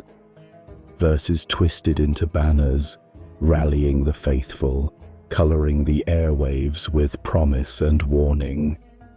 Words, more than weapons, shape worlds. They are bridges, linking neighbors across canyons of memory, or flames, licking skyward, burning what once was shared. In the hush between sentences, between languages, new myths are born and old wounds remembered. Here, Hebrew and Farsi are more than words. They are tongues of fire, forging, dividing, forever dancing, forever echoing, the poetry of power, the power of poetry. Beyond the walls of cities, the fevered whispers of courts, the silent steps of spies, lies the eternal desert, the crucible of Israel and Iran. Here, between sun and stone, time is measured not by hours, but by the shifting grains beneath scarred feet. To wander the desert is to step into exile, a path walked by Abraham, by Moses, by prophets compelled to listen beneath a sky undisturbed by rooftops or armies. Here, the air is heavy with prayers unsaid, visions unspoken, and secrets kept from kings. There is no division of friend and foe, not when every traveler is shadow and mirage. Every sunrise promises revelation, every night strips the soul bare. In these vast silences, revelation descends like dew. Burning bushes, hidden springs, voices that thunder or whisper in dreams. Such moments echo not just in scripture, but in the lives of wanderers now draped in camouflage and carrying radios instead of staffs. Modern warriors, drawn to the edges, still return to the hush of the sand, seeking answers written beyond the reach of city lights. The desert is impartial, ancient, merciless, and yet a keeper of paradox. It invites hiding and revelation, conspiracy and confession. Here, as storms gather and pass in the blink of an eye, silence lingers, a canvas where faith contends with doubt, where old prophecies meet the steel gaze of modern ambition. And so, the desert keeps its counsel. Between the storms, sacred secrets simmer, awaiting the one who dares to listen to the silence. In the hush of deepest night, when the world grows weightless and boundaries falter, a different map unfolds, one drawn not with ink or blade, but with visions. Over centuries, across deserts and cities, the mystics of Israel and Iran have traveled this hidden realm, their dreams becoming whispers that drift through the corridors of power. In the candlelit synagogues of Safed, legends tell of rabbis who journeyed in sleep to the celestial palaces, entreating angels, wrestling with unseen adversaries. Their dreams became warnings, blessings, riddles that counseled rulers and guided revolutions. The Kabbalists spoke of night as a sacred gate, a narrow bridge between exile and redemption, where the soul communes with worlds behind the world.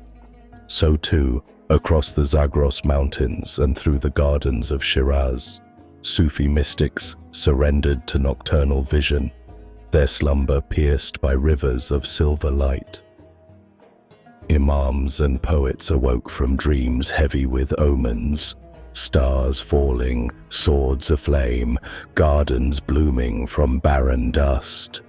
Their visions poured into verses and edicts, coloring the banners of war, or softening hearts in the chill before dawn. Political leaders, kings, shahs, generals, have listened closely to the mystics' midnight stories, sometimes defiant, sometimes trembling.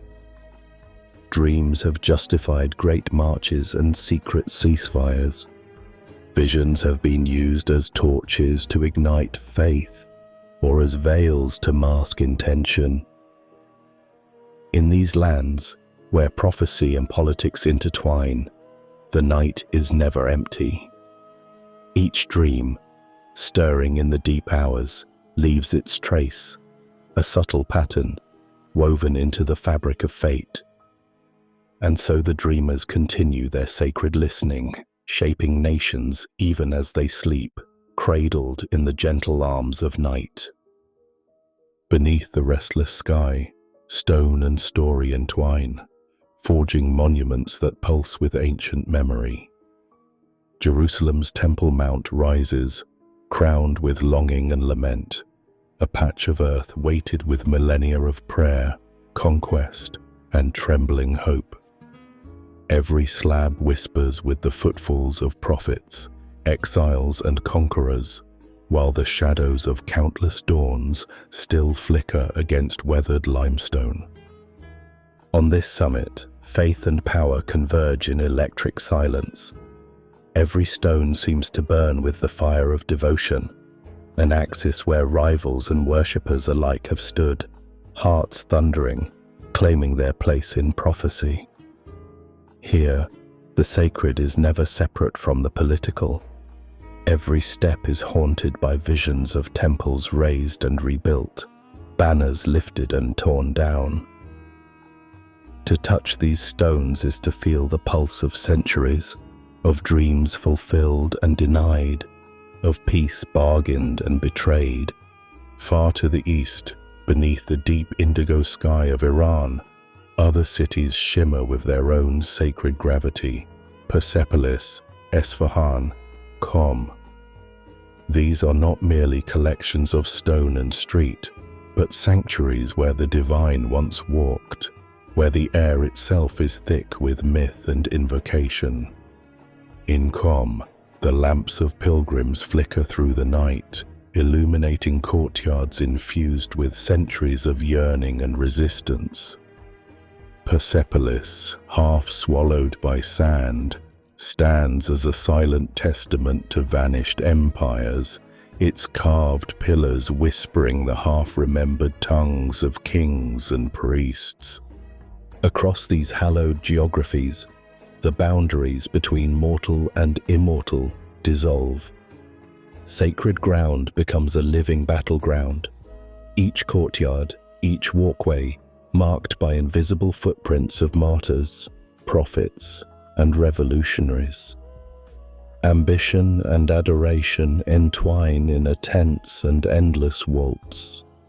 Every mosque and shrine, every shattered plinth, is a site where the sacred and the strategic meet.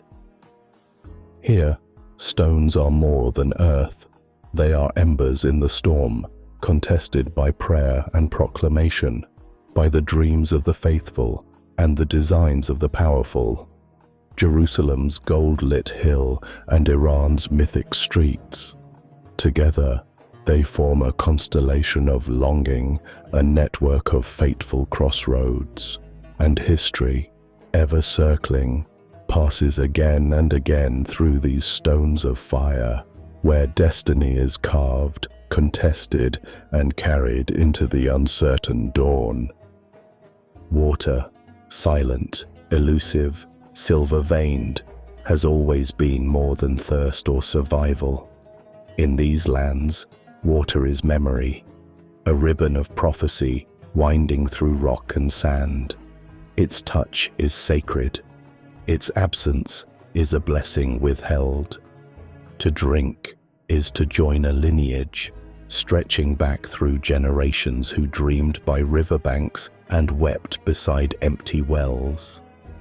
The Jordan River, narrow and ancient, is more than a frontier. Its waters once parted for prophets. In its currents, miracles were whispered into being. Armies and pilgrims alike have sought its embrace, seeking purification, renewal, or power. Yet the Jordan is also a dividing line, its banks thick with longing and rivalry, both source and symbol of disputes, born in old scripts and new treaties.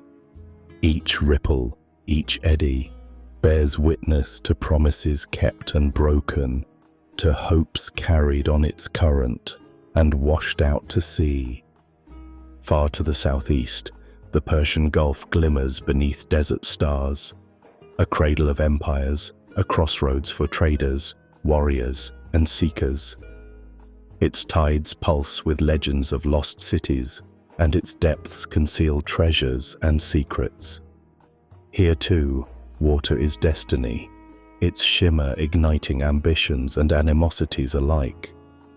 Islands and coastlines shift in meaning, written and rewritten by the language of tides, while oil and salt intermingle in a complex current of desire. Springs and wells rise from the earth like oracles, fiercely protected, fiercely contested. They are places of truce and betrayal, their stones worn smooth by treaties, invasions, whispered prayers. In the silent places where water breaks the thirst of the land, the past is nearer, the future uncertain. For in Israel and Iran, to seek water is to seek prophecy, and every river, every spring remembers, holding the dreams and disputes of centuries beneath its shimmering skin. In the dusky haze between conflict and memory, a powerful shadow falls, martyrdom, where the echo of a single life resounds far beyond its final breath. In both Israel and Iran, the language of sacrifice shapes the bones of identity, rendering death not a vanishing, but a consecration. Among Israeli soldiers, the memory of the fallen is a living thread, names etched on memorial stones, whispered in prayers, carried like embers in the heart. Stories of heroism, of faces lost in the dust of battle, become touchstones for a nation ever balancing on the knife edge of survival. Their sacrifice is woven into the sacred, each life lost not merely mourned, but sanctified, their blood watering the promise of continuity in a threatened homeland. In the silence of remembrance, grief is sharpened into resolve, and legacy becomes both shield and summons for those who remain. Across the border, in the sanctuaries and shrines of Iran, martyrdom is also holy fire, the beating heart of Shiite theology. The passion plays of Muharram, the tears for Imam Hussein, thunder through the centuries, teaching that the most profound victory is not in conquest, but in courageous suffering. Here, death for a cause is the highest calling. Martyr blood spills in the streets and blossoms into banners, into slogans, into living myth. The martyr is not simply mourned. They are exalted, immortalized, weaponized, their memory fueling both prayer and revolution. In these rival lands, death is transfigured, bathed in a mysterious radiance. The line between the sacred and the strategic blurs as each nation draws power from its fallen, forging unity through grief, galvanizing generations in the fog of war. And so, the blood of the saints mingles with the dust, eternally present, shaping destinies in silence and fire. Somewhere in the folds of history, between parchment and prophecy, lie stories of vanished treasures, mysteries sealed beneath the weight of centuries. These are no ordinary objects, but vessels of longing and legend, said to bear the mark of the divine. In the stone heart of Jerusalem, whispers swirl about the Ark of the Covenant, that gilded chest of ancient ore. Hidden, stolen, or consumed by time, no one can truly say. Priests, kings, and conquerors scoured the earth for it, drawn by tales of a power that split rivers and thundered commandments from the mountaintop. Some claim it slept beneath temple ruins. Others, that it was spirited across deserts, leaving only silence in its wake. Above all, the Ark is a mirror. Each generation, gazing into the mystery, sees both hope and warning flicker back. Further east, in the storied lands of Persia, a different loss haunts the dreams of seekers. The treasures of Cyrus the Great, emerald chalices, gold-leafed scrolls, caskets of incantation, vanished as empires crumbled and sands gathered. Some say they were seized by invaders, others that loyal hands secreted them away into caves whose whereabouts are known only in whispers and riddles. These lost relics shimmer in the national memory, not just as riches, but as tokens of destiny, echoes of a golden age when a king called for unity in the tongue of liberation. These sacred objects linger at the edge of every map, neither wholly mythical nor entirely real. To search for them is to chase shadows, to listen for the heartbeat of the past beneath the dust. In Israel and Iran, the absence of these treasures only intensifies desire, inflaming legend, and calling forth those who dream of finding the divine, hidden just beyond the reach of time. In the silent hours before dawn, when the world seems poised at the edge of awakening, a different kind of clock ticks, a countdown inscribed not by machines, but by prophecy. Across Israel and Iran, sacred texts murmur with timelines and signs, visions of history's final chapters mapped by starlight and dream. Among Jewish sages, the end is a tapestry of riddles, hints folded within the books of Daniel and Isaiah, a vision of turmoil before the coming calm. Wars and shattered walls, suffering dark as night. Then, the footsteps of the long-awaited Mashiach, Messiah, rising to gather the scattered and heal the broken city. Every generation asks if these are the days foretold, if the letters of Scripture have begun to breathe fire in the world once more. In moments of turmoil and reprieve, eyes turn skyward, watching for omens, wars, comets, reckonings, each event weighed and measured against ancient promise. In the mosques and sanctuaries of Iran, the echoes resound in parallel, narratives braided with sorrow and splendor. Shiite tradition tells of the final Imam, the Mahdi, a hidden redeemer who will emerge from concealment when the age has grown most dire. Rivers of tribulation will flow before him. Armies and antichrists will rise. Nations will tremble in the shadow of judgment.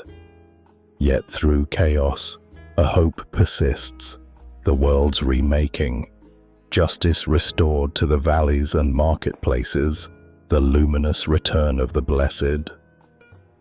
Between these faiths, timelines entwine, predictions overlap, warnings reverberate. Both peoples sense the weight of destiny pressing upon them, ancient clocks set at the world's beginning, their hands slowly circling toward revelation. In the stillness, as dust hangs suspended in beams of early light, all wait for what is promised, an ending, a beginning.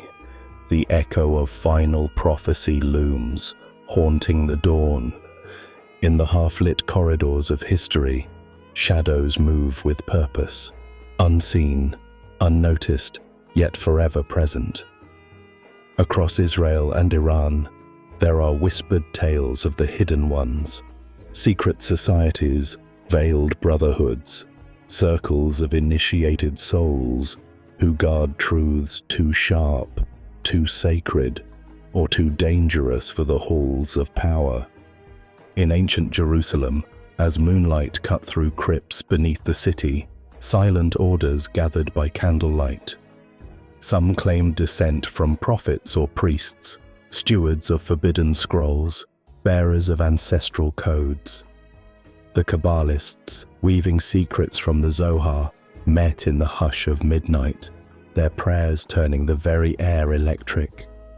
Generation after generation, they passed on teachings that rulers dared not read: maps of heaven, diagrams of souls, keys to creation's deepest doors.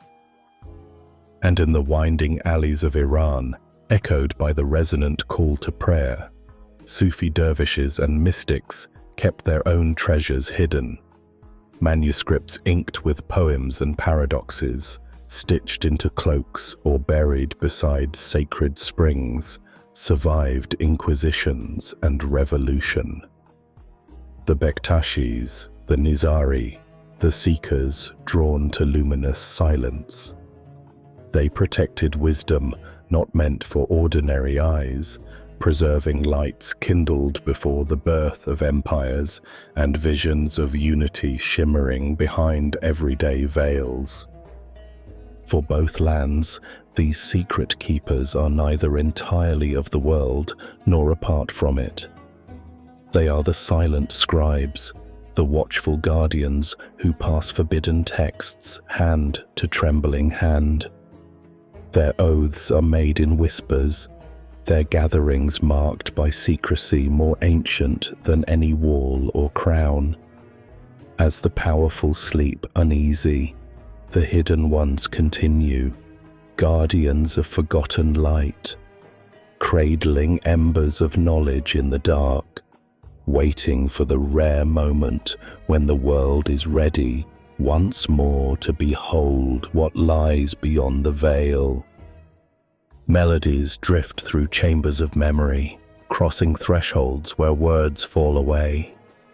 The secret societies and their forbidden texts leave behind a different trace now, spectral and alive, a music that breathes through catacombs and rooftops, a language unbound by ink and parchment. In Israel, the air is threaded with the ancient lament of shofar and psalms, notes rising like incense from Jerusalem's stones. Cantors trace melodies born in exile, voices woven in longing, each syllable echoing with the ache and hope of wandering generations. Syncopated rhythms of Yemenite prayer, the golden strains of Sephardic liturgy, even the hush of modern city hum, each finds its way into the river of sound, mingling sacred with the urgent pulse of survival. Across the desert expanse, Persian melodies unfurl under indigo skies. Sufi poets set verses afloat on the trembling strings of a tar, or the haunting call of a ney flute, spirals of longing searching for the infinite. The music, like the secret knowledge, exists in the spaces between, dervishes turning, hearts awakening, night's cool hush suspended above the warm glow of candlelit shrines. From the solemn hush of Muharram chants to the thunder of revolutionary anthems that once shook city squares, music becomes a vessel, carrying prophecy, resistance, and prayer alike. Each song, whether whispered in darkened sanctuaries or roared beneath banners in crowded streets, becomes a carrier of memory and dream. The music echoes Eden, bridging divides, mourning what is lost, promising what may still be found. In the hush, after the final note, the silence is deep, as if the land itself listens, waiting for the next melody to rise, carrying the histories and hopes of both peoples endlessly forward. Still resonating in the quiet after song, something more elemental begins to stir, a thread weaving backward through deserts and ruins, through lullabies and laments. Beneath civilizations and their conflicts, before stone and scripture divided the nations, there remains the trace of a promise spoken under ancient stars. In the dust of forgotten encampments, Abraham walks, a single figure at the root of both stories.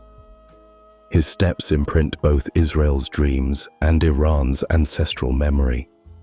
His journey carried in the blood, in the stories told beside fires on wind-lashed nights. Isaac and Ishmael, kin as much as rivals, sowed destinies that would ripple outward, shaping peoples, faiths, and the very lines on ancient maps. Centuries layered grievances and distance, but the echo of brotherhood has never fully vanished. Elders of each land, in their most secret moments, remember shared wells and quietly utter prayers to the same distant, listening sky. Scriptures diverge, yet beneath the hymns and verses, there lingers a bittersweet recognition, a glimpse of what was and what could be again. Wars and treaties, walls and borders have scattered the family, burying the sacred kinship beneath politics and pride. Yet the same dust clings to each traveler, the same longing flickers in every exiled heart. Under all the banners and battle cries, the bloodline endures, buried but not broken. Every face glimpsed in a crowd, every unfamiliar melody remembered, holds the secret code of origin. When night descends soft as prayer, sometimes the wind itself seems to murmur old names. The bond remains, unseen by most, yet unforgotten by the land. Brothers in the dust, bound by memory, holding in silence the hope that lines once parted might one day entwine. As night deepens, the idea of boundaries becomes porous, a suggestion more than a decree. In the borderlands between Israel and Iran, between settled cities and the open wild, the world softens around its edges. Here, sand erases ink, and the sharp lines drawn by diplomats fade with each gust of desert wind. In these shifting spaces, tribes and travelers move according to older compasses. Nomads trace invisible routes, their caravans carrying echoes of ancient dialects and prayers, never truly belonging to one nation or another. Smugglers slip through forgotten passes beneath startled stars, ferrying not just goods, but news, longing, and forbidden music. Prophets, some mythic, some flesh and blood, have always favored these liminal zones. They arise where certainty ends, calling out visions that disregard every king's decree and every scholar's chart. Mountains loom and rivers snake through these disputed realms, gathering stories like water from many tributaries. Here, a whispered legend or sacred relic can cross dozens of boundaries before morning, passing through hands that knead bread, beads that mark prayers, eyes that have seen many flags rise and fall upon the same horizon. In these lands, faith and blood intermingle freely, refusing the neat categories of the powerful. Languages are braided, customs exchanged, and everywhere a subtle resistance to the limits others would impose. Life in the borderlands is improvisation, a dance between belonging and exile, between watching the road and walking it. As dawn teases the impossible landscape with pale light, the lines in the sand are gone once more, erased by the breath of time. What endures are the stories, those told quietly around fire or sung to restless children, reminding all who wander that the true frontier is always within, waiting to be crossed. Time in these ancient lands is not a straight path, but a deep, spiraling well, measured not only by hours, but by omen and moon, by holy longing and recurrence. Even as borderlands melt away with every dawn, the flow of days and seasons remains carefully kept, a cadence older than any empire, inscribed in the sky and in the bones. The Jewish calendar, luminous with lunar rhythm and prophecy, weaves cycles of exile and return, fasting and feasting. Each new moon marks not merely passage, but covenant, a reunion with memory's sacred appointments. Passover's full moon recalls flight and deliverance. Yom Kippur's solemn dusk gathers repentance and hope. Time folds and refolds, calling souls back into ancient patterns, stringing the present to the far past. Each festival becomes a doorway, a blessing rushing in on unseen rivers. The Persian world, too, orbits its own luminous chronology. Nowruz, the new year, calls forth spring from winter's grasp, symbols bursting with renewal, sacred geometry drawn from the stars. The Zoroastrian calendar, whispered through fire temples and secret hearths, once charted the very architecture of creation. Persian nights pulse with stories of equinox and solstice, of celestial alignments as prophecies etched in the dark. Both calendars do more than mark dates. They are national hearts, quietly synchronizing millions to a single cosmic beat. To forget the rhythm is to forget oneself, to be unmoored. To keep it is to live in step not just with nation, but with mystery itself. In the slow turning of sacred time, kingdoms have crumbled, but calendars endure, keeping the promise of return and the dream of order alive. The keepers of these cycles are not merely remembering, they are listening for what eternity still has to say. Beneath the gentle ticking of sacred calendars, another rhythm lurks, sharp, uncertain, the stuttering pulse of betrayal. It stains parchments and midnight air alike, weaving its way through legend and lore, prophecy and politics. Once, leaders summoned prophets to their courts with honeyed words and desperate prayers. Yet when the truth cut too deep or the vision threatened power, friendships dissolved like mist. Jeremiah dragged in chains through Jerusalem's ruins. Persian sages cast out, their warnings drowned by the music of feasting halls. The thread of trust, so painstakingly woven, is so easily unraveled by fear, pride, or ambition. As centuries turned and empires changed hands, betrayal never vanished. It shifted its mask. Sometimes the confidant becomes the accuser, the brother a silent informant. In both Israel and Iran, the history of espionage is haunted by the shadows of lost trust. Ministers, generals, and neighbors, caught between loyalty and survival, have become agents of secrets, trading allegiance for hope, safety, or a taste of power. Modern alliances echo these ancient ruptures. Promises are made beneath banners and broken in closed rooms. Treaties and truces flicker unsteadily, even as suspicion burrows deeper. The same symbols that once united, a star, a crescent, can, in the Judas hour, become marks of division. A handshake can conceal a blade. Each new betrayal resounds with echoes from older wounds, deepening the chasm of mistrust beneath brave faces and measured words. Yet, even in this atmosphere thick with doubt, the story endures, of those who resist betraying the sacred bond, who carry the heavy knowledge that to betray is also to be burdened, forever walking in shadow. The Judas hour always arrives, but so too does the struggle to choose another path.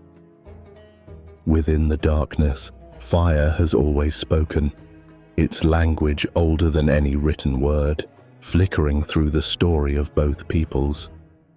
Sacred flames ignite the night, threading secrets from the ancient Zoroastrian altars of Persia to the smoking offerings of the Hebrew temples. In Iran, fire is eternal.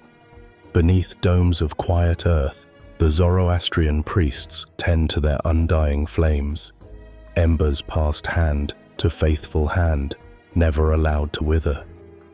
Here, fire is not mere heat, but presence, the breath of Ahura Mazda, dancing through centuries. Children gather near sun-baked sanctuaries, watching the flames leap and sigh, learning that purification burns away darkness, that every spark holds the seed of creation and renewal.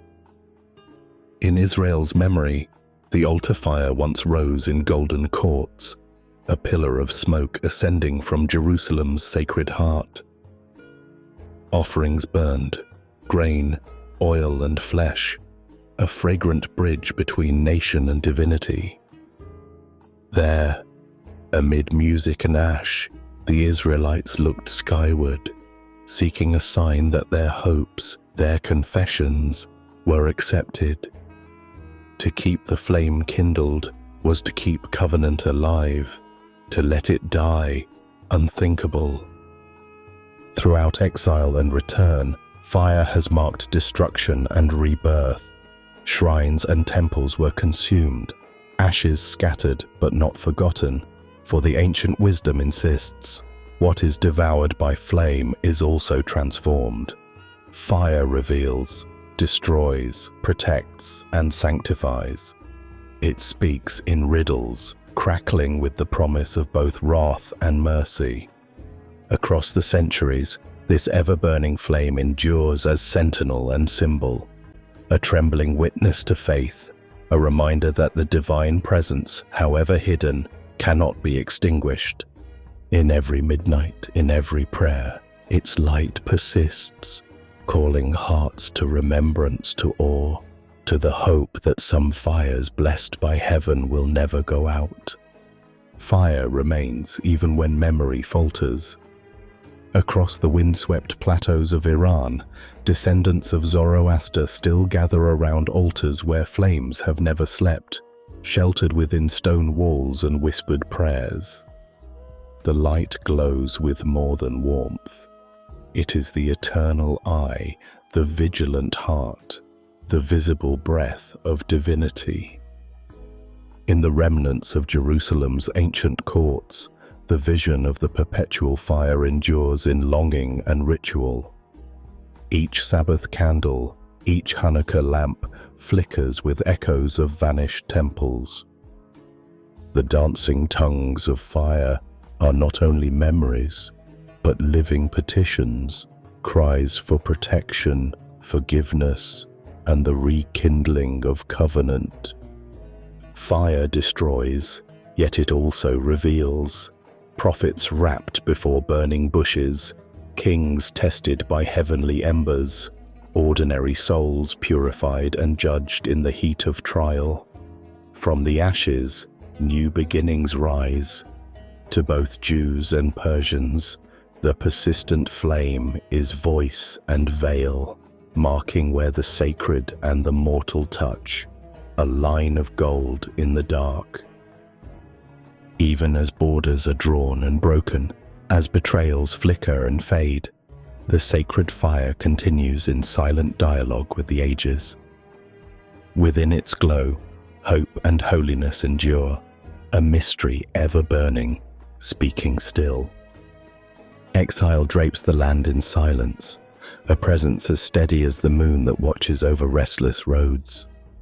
Across centuries, both Israel and Iran have carried the ache of scattering, a wound woven so deeply it refracts into legend and song, dream and prayer.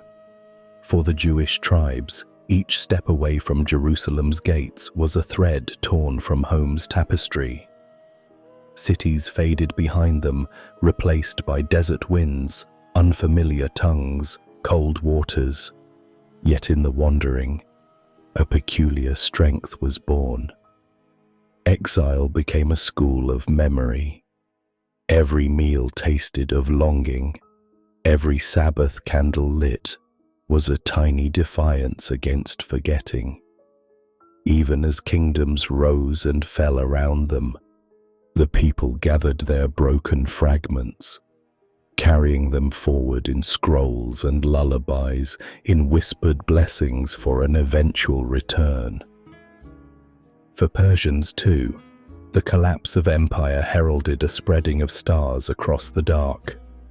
The sons and daughters of Cyrus scattered from Persepolis to distant coasts.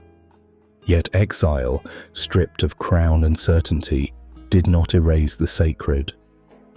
Instead, it transformed identity, making belonging portable, letting lost glories echo in poetry, ancient rites performed in exile-hushed rooms.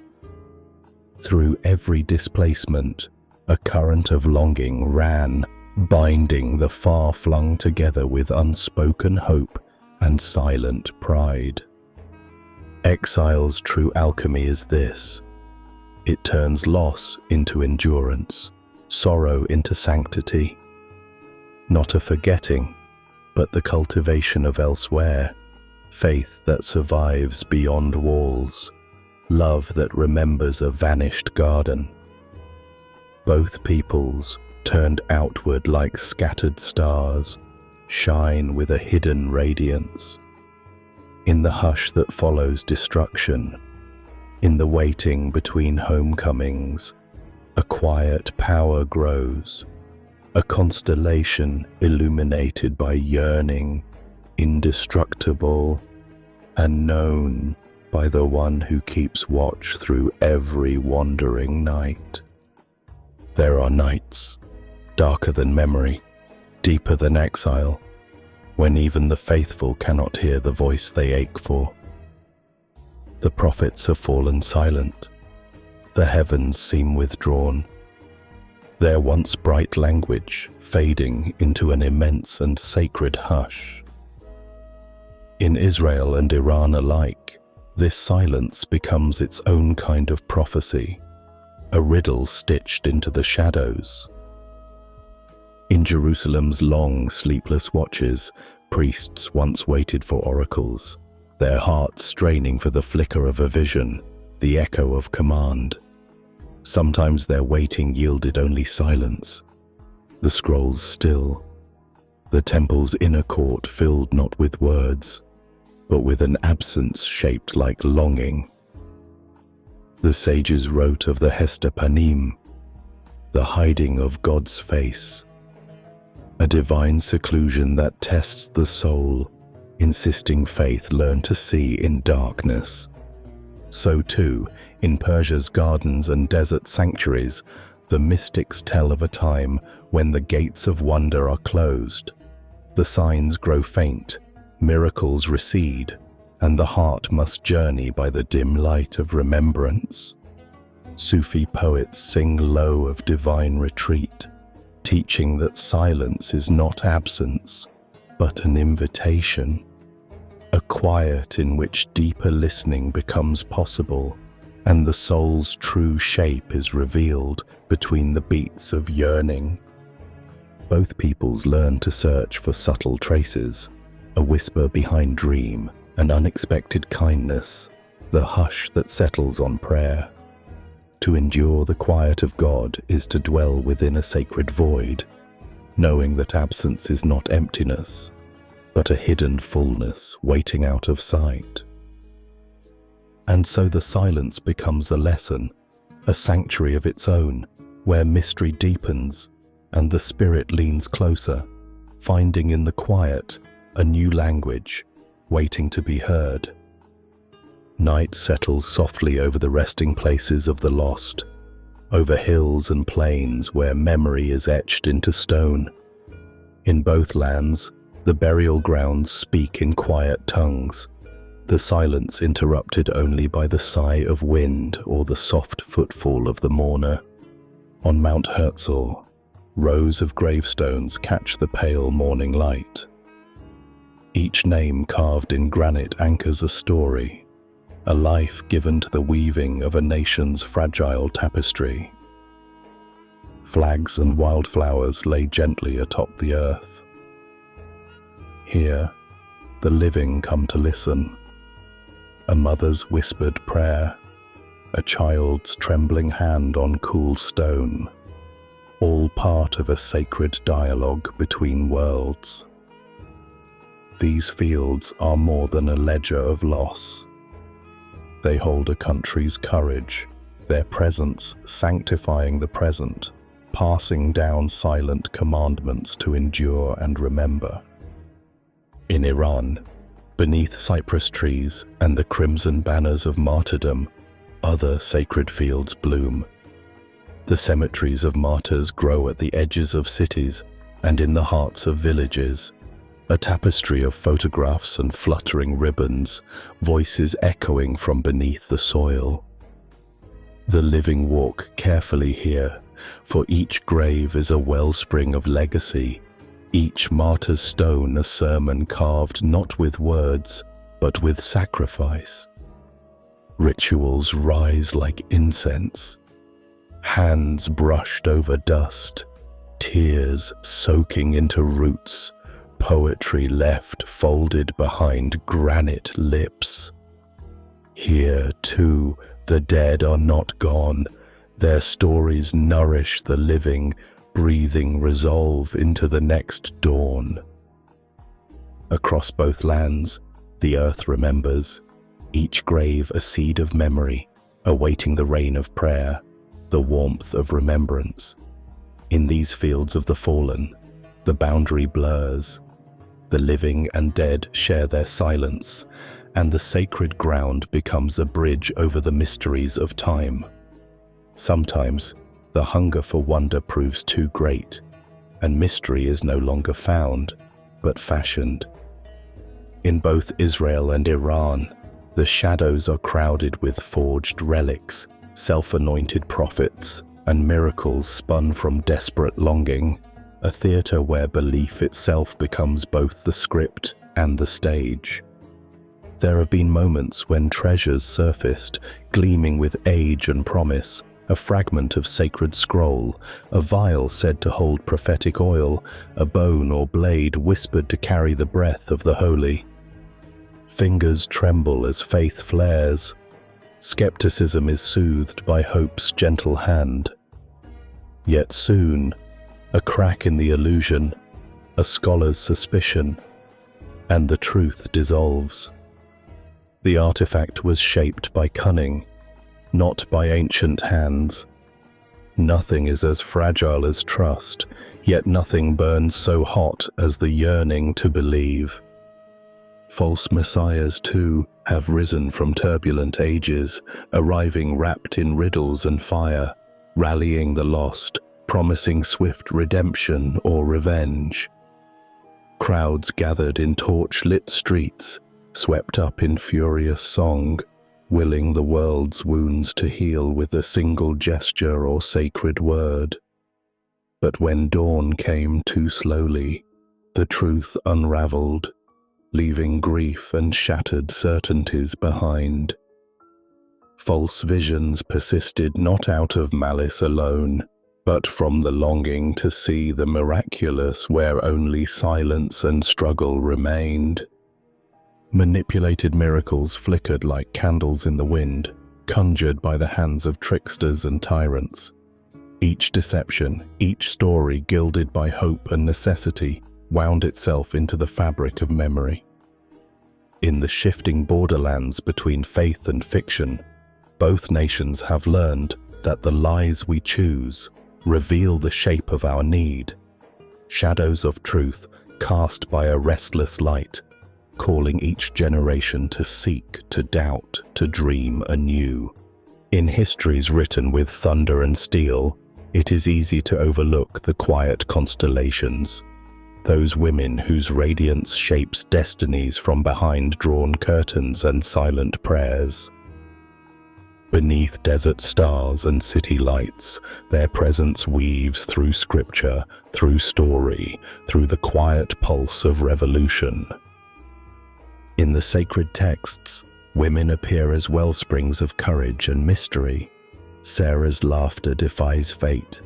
Esther's wisdom bends the axis of empires in secret chambers. Miriam leads song by the waters of deliverance. Behind every hero stands a mother, a midwife, a protector, her strength hidden but unwavering, her faith guiding what is yet unseen. The pulse of generations, preserved in lullabies and morning songs, flows through these invisible architects of hope. So too, in the soul of Iran, women emerge as both guardians and firebrands. Poets like Farrokhzad unravel the inner world, their verses a secret revolution, daring to map the land of longing and truth. Mothers of martyrs cradle grief and resolve, their voices gathering in the hush before dawn, infusing sorrow with fierce resilience. And when revolutions rise, it is often women who move first, veiled or unveiled, eyes bright with prophecy, feet steady in the stir of change. Their silence is never empty. It is a gathering storm, a hidden ledger of dreams and defiance. Behind the veils are stories no history can contain, of endurance, vision, and sacred defiance against the fate written by others. In every whispered prayer, every act of everyday courage, women braid the unfinished mysteries of nations, their hands steady on the loom of memory, quietly spinning the future from the threads of the past. Between the chants of today and the silence of tomorrow, faint echoes persist. Languages that once braided heaven and earth now hover just beyond the edge of waking. Aramaic, Avestan, and the secret codes of lost tribes linger as ghostly threads spun from Eden's first whispers, shimmering softly in the shadowed corners of memory. In synagogues and ancient sanctuaries, the cadence of Aramaic lingers, a trembling language of prayer and prophecy, whispering the mysteries of creation across centuries of exile. Each syllable is an invocation, a secret passage to worlds where angels listened and prophets wept. In the flickering candlelight, the language breathes again, carrying sorrow, hope, and quiet astonishment, its meanings shifting and softening, yet never wholly lost. Farther east, beneath the guardian gaze of mountain and flame, Avestan once rose on the lips of priests in fire-lit dawn. The tongue of Zoroaster, shaped by sacred hymns and cosmic order, kindled visions of the world's making and unmaking, a language spun from the elements themselves. Though few recall its fullness, fragments still glint in ritual and song, the rhythm of forgotten fires reborn in each hesitant utterance. Other languages, shards woven with yearning and wonder, lie buried beneath centuries of conquest and forgetting. Their sounds murmur in lullabies and blessings, in half-remembered chants that surface when the world grows quiet. Each is a vessel for lost dreams, scattered seeds of meaning in the drift of time. In these fading words endures the greatest mystery, that the sacred is not silence, but sound. Every lost tongue is an echo in the vault of heaven, a reminder that what is forgotten is never truly gone. The world waits for the next breath, the next whisper, daring to believe that in the ruins of old words, Eden's promise might still be heard. Beneath the restless eyes of the desert, entire worlds sleep in silence, chosen once by kings and consecrated by prophets, now swallowed by the shifting sands of time. Forgotten cities, whose names still shimmer faintly in the mind's twilight, linger as spectral constellations on the earth, whispers of grandeur, dreams etched in forgotten stone. Jericho, Susa, Persepolis, cities that rose like prayers flung against the sky, their walls echoing with the footsteps of gods and men, merchants and mystics. Marketplaces once thrummed with life, courtyards bloomed with laughter, and the night air trembled with prophecy and desire. Within their gates, generations bargained with fate and with the divine, carving destinies, while minstrels folded history into song. Now, dust drapes every threshold. Columns and archways lean beneath the weight of vanished centuries. The wind threads through collapsed temples and shattered mosaics, carrying secrets from mouth to ear for those willing to pause and listen. Each ruin becomes scripture written by the elements, every crack a verse, every fallen stone a syllable of loss and longing. These cities do not rest easy. Even in ruin, they strain toward remembrance, offering up fragments, a carved wing, a broken altar, a faded inscription naming the forgotten king. Each remnant is a promise. What once was sacred may stir again. In the hush before dawn, when shadow and light are indistinguishable, it is said you can hear the hymn of these golden cities, a lament and a blessing, haunting the air, alive in the dust. As footsteps falter on ancient roads, the living inherit the dreams of the dead, guided by the ghosts beneath the sand, silent keepers of faith and folly, forever echoing through the ages. In the quiet spaces between history's echoes, numbers begin to shimmer, more than mere measures or marks, but living symbols, gates through which the infinite glimmers. Across Israel and Iran, sacred mathematics weaves through scripture and legend, promising that secrets of the universe lie coded in every calculation, waiting for hearts attuned to wonder. In the luminous scrolls of the Kabbalists, Hebrew letters and numbers entwine, their union a ladder for the soul.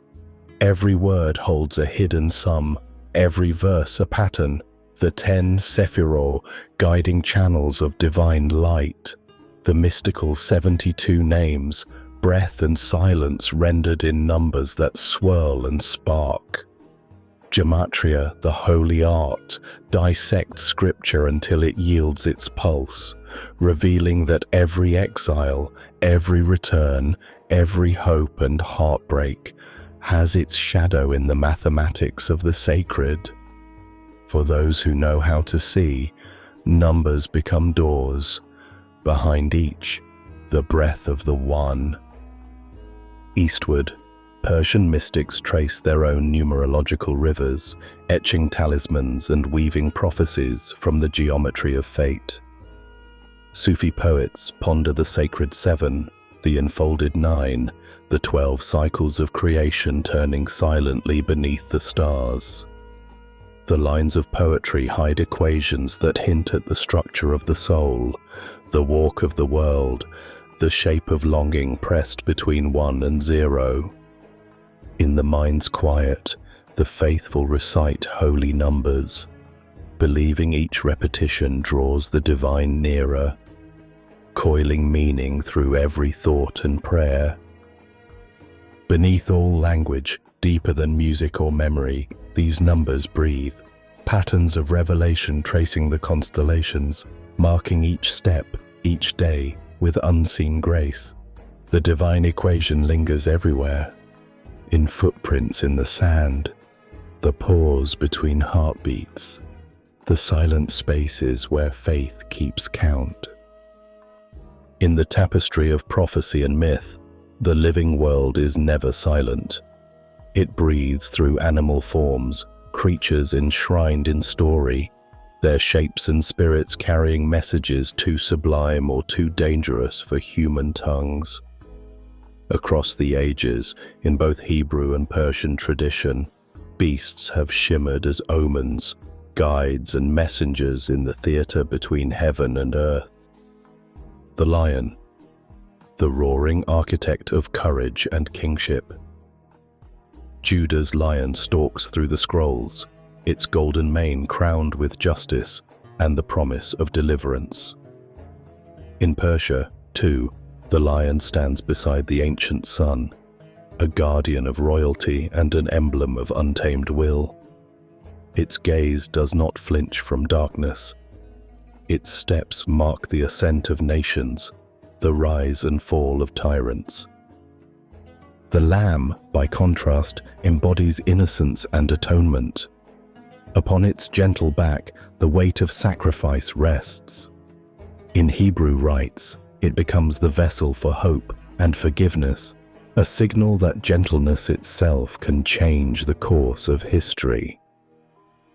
In Persian night, lambs appear in dreams as tokens of purity, guiding the soul toward humility and light.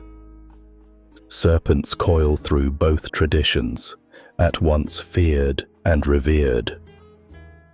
In the garden, the serpent whispers knowledge and temptation, unraveling innocence with a flick of its tongue. In Persian tales, serpents guard hidden treasures, coil around the axis of the world, sometimes transforming into celestial dragons, keepers of wisdom and warning all at once. And the dove, feathered in the colors of peace and promise, descends upon prophets with olive branches, soothing storms and sealing covenants with the flutter of wings. In both lands, the dove is breath from beyond, a silent assurance that grace survives empire and exile. Through lions and lambs, serpents and doves, the divine speaks in riddles, stitching the fate of nations with the language of fur and feather, and the breath of mythic beasts. Above the noise of empires and the hush of desert nights, the air itself shivers with rumor. A whisper of wings, a presence felt more than seen. Angels and intermediaries, the messengers of realms just beyond flesh and comprehension, glide through the sacred histories of both Israel and Iran, their shadowy flight crossing all boundaries of earth and creed. In ancient Hebrew memory, Gabriel and Michael descend clad in fire and clarity, heralds of apocalypse, bearers of guidance and dread. They appear to prophets in the blur between sleep and waking, their voices like rushing water, their message an arrow between confusion and miracle. Jacob dreams of their ladder, both bridge and chasm, reaching from stones to stars. To see an angel is to stand on trembling ground, changed forever by the encounter, marked by secrets the world is seldom allowed to hear. Persian legends, too, are alive with celestial envoys. The Ameshaspenters, immortal guardians, flame at the edge of vision, guiding leaders, whispering to poets, intervening when the world teeters on the brink. In ancient Zoroastrian fire temples, it was told that Vohu Mana, the spirit of good mind, came as a radiant stranger in dreams and omens, opening the gates to wisdom that no mortal could unlock alone. Sometimes the message arrives as a warning, a vision glimpsed at the edge of dusk, a voice that springs unbidden from the mouth of a stranger. Sometimes it is comfort, a fleeting warmth in the hour before dawn, or a symbol left on a window or field. Feathers, flames, mysterious names written in mist. Across both traditions, these heavenly emissaries are not simply beings but thresholds, marking moments when the border between heaven and earth grows thin, and the holy bends close to whisper what lies beyond sight. In the beginning, there was the Word, a single, luminous name whispered into the void, setting worlds into motion. Across the silent breadth of centuries, names in both Israel and Iran have wielded a secret power, shaping destinies, unlocking hidden doors, trembling on the edge of creation's breath. Among the Israelites, the divine name, unspoken, unbroken, dwells at the heart of all prayers and mysteries. 4 letters burning with unspeakable light, shielded from casual tongue and written only by the purest scribe. To know this name is to touch the root of being, to summon blessing or disaster by syllables alone. The ancients spoke it just once a year, veiled in incense and awe, certain that to misuse it would unravel reality. Each name bestowed on a child, a king, a city, was a prophecy, a hope, a living thread entwining soul and destiny. Persian empires also found worlds blossoming from the power of a single name. Kings rose beneath the mantle of Cyrus, Darius, Xerxes, each title humming with echoes of conquest and divine right. Names of angels and devas inked onto amulets and temple stones were shields against chaos, passwords to protection or vengeance. And in secret circles, forbidden names passed from master to disciple, a lexicon of the hidden world, promising command over fate, love, or the mysteries of death. Every name, whether spoken in the hush before dawn, or carved in thunder onto the heart of a people, becomes a charm, a border, an invocation. To shape a name is to shape the world it touches. Even now, names linger like scent on desert air, etched into ruins, sung in lullabies, whispered in prayers for shelter or a future not yet seen. The sacred name endures, a spell, a hope, a living myth, breathing as the world dreams onward. Mountains rise like ancient sentinels, their peaks dissolving in mist and legend, thrones of stone poised at the world's luminous edge. Here, in the breathless space between earth and sky, mortals have long sought an audience with the divine, hearts pounding in the thin, electrified air. Sinai stands in the imagination as a trembling altar, a summit scorched with thunder and cloud, where Moses received words of fire and covenant born of awe. On these steep, barren slopes, the ordinary falls away. Stone becomes scripture. Silence become commandment. Every crag holds the memory of a voice that broke the world open, a message from a presence too vast to name, yet close enough to reach down and shape tablets, hearts, and histories.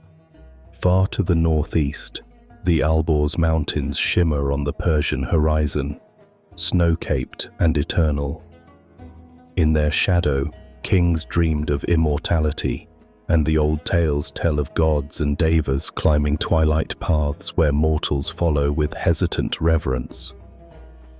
It is said that Rudbar, Damavand, and other mighty peaks are doorways, meeting places of spirits and seekers, where wisdom pools like meltwater in hidden valleys. Here air thins and echoes flourish. Oracles whisper in the wind, and the promise of revelation shimmers with each dawn that blushes the heights. From these heights, prophecy flows down like rain, blessing villages and empires, marking the earth as holy with every shadow cast. Myths gather as clouds around these summits, legends born in stone and scattered by sky.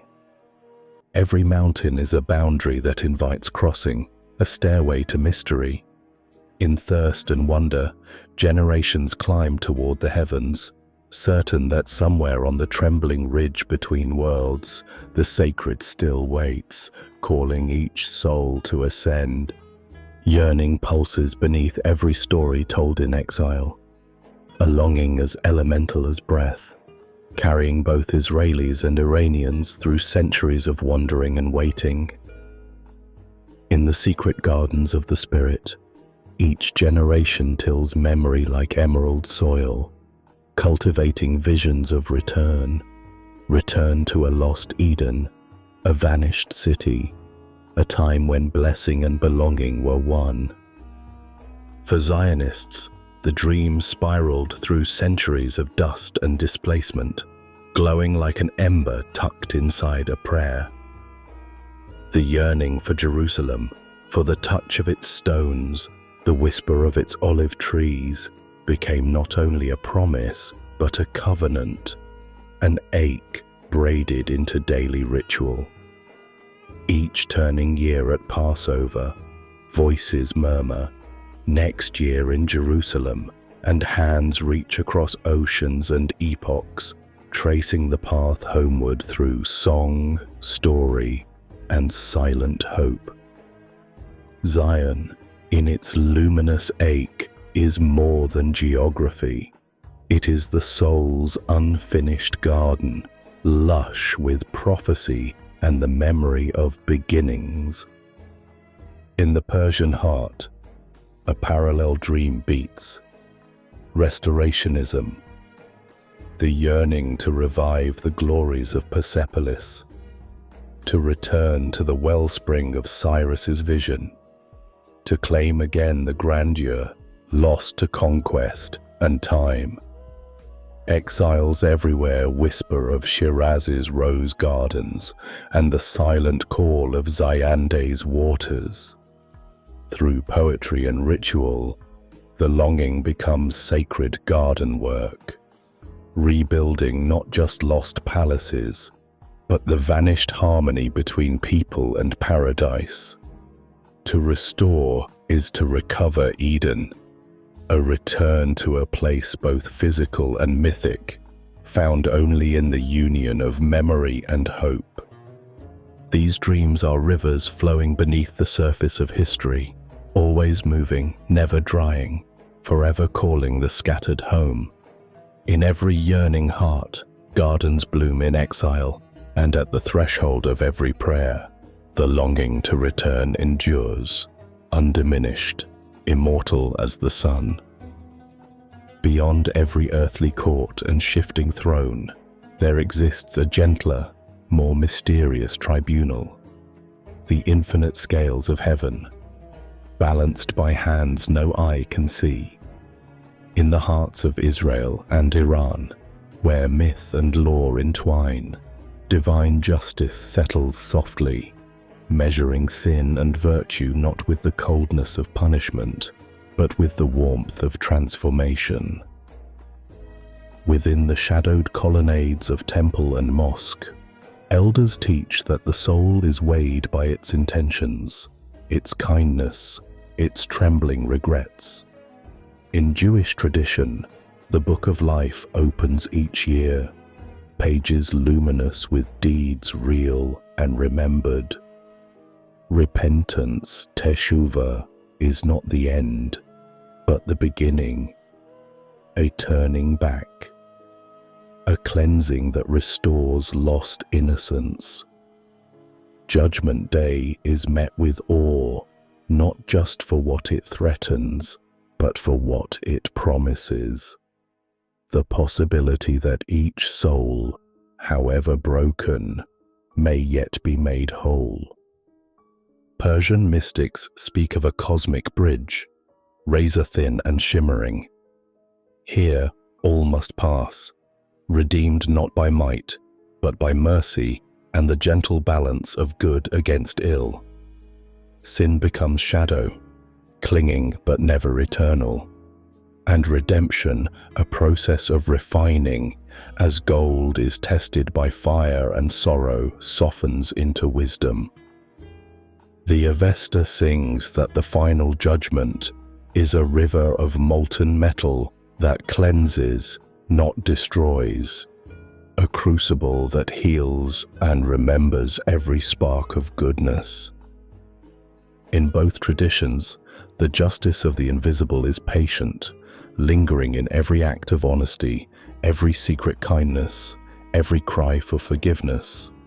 True judgment is not condemnation, but return, a drawing back to the center, to the source, until even the most wayward wanderers are welcomed home, quieted and bright as stars reflected in the scales of heaven. Amidst the shifting sands of history, a subtler fire flickers. The power of a promise, the gravity of a word bound to eternity. Both in Israel and Iran, the soul of a nation is shaped not just by conquest or exile, but by ancient covenants, scrolls of fire inked with vows, curses, and blessings that endure beyond the breath of kings. In the Hebrew tradition, the covenant is more than contract. It is living flame, etched first into the mountain stone, and then into the flesh of memory. On Sinai, thunder mingled with the murmured assent of a people trembling at the foot of revelation. We will do, and we will hear. To break such a pact is not merely to stumble, but to rupture the very scaffolding of destiny. Yet to keep faith, even in failure, invites renewal, each generation rising to retie the knot that binds earth to heaven. Persian myths hold their own weight of oaths, pacts sworn beneath the vault of stars, promises between ruler and ruled, lover and beloved, mortal and divine. Zoroastrian prayers shimmer with the expectation that what is spoken shapes worlds, that a broken vow stains the air, and a kept promise calls forth angels. Treaties sealed in sacred fire and bitter salt, their words woven into the foundation of empires, become part of the invisible script that governs fate. Every covenant is written twice, once on parchment, once on the soul. Blessings flow for those who honor the old words. Curses uncoil softly for those who betray them. The cost of a promise is mystery itself, measured not in coins or conquests, but in the silent accounting of heart and heaven. In whispers between dusk and dawn, all are bound by scrolls of fire, threads of loyalty, longing and fear, shaping destinies as enduring and hidden as flame within stone. In the corridors of modern time, beneath the hum of restless cities and the sharp clangor of troubled news, a deeper silence settles, one that feels at once ancient and urgently new.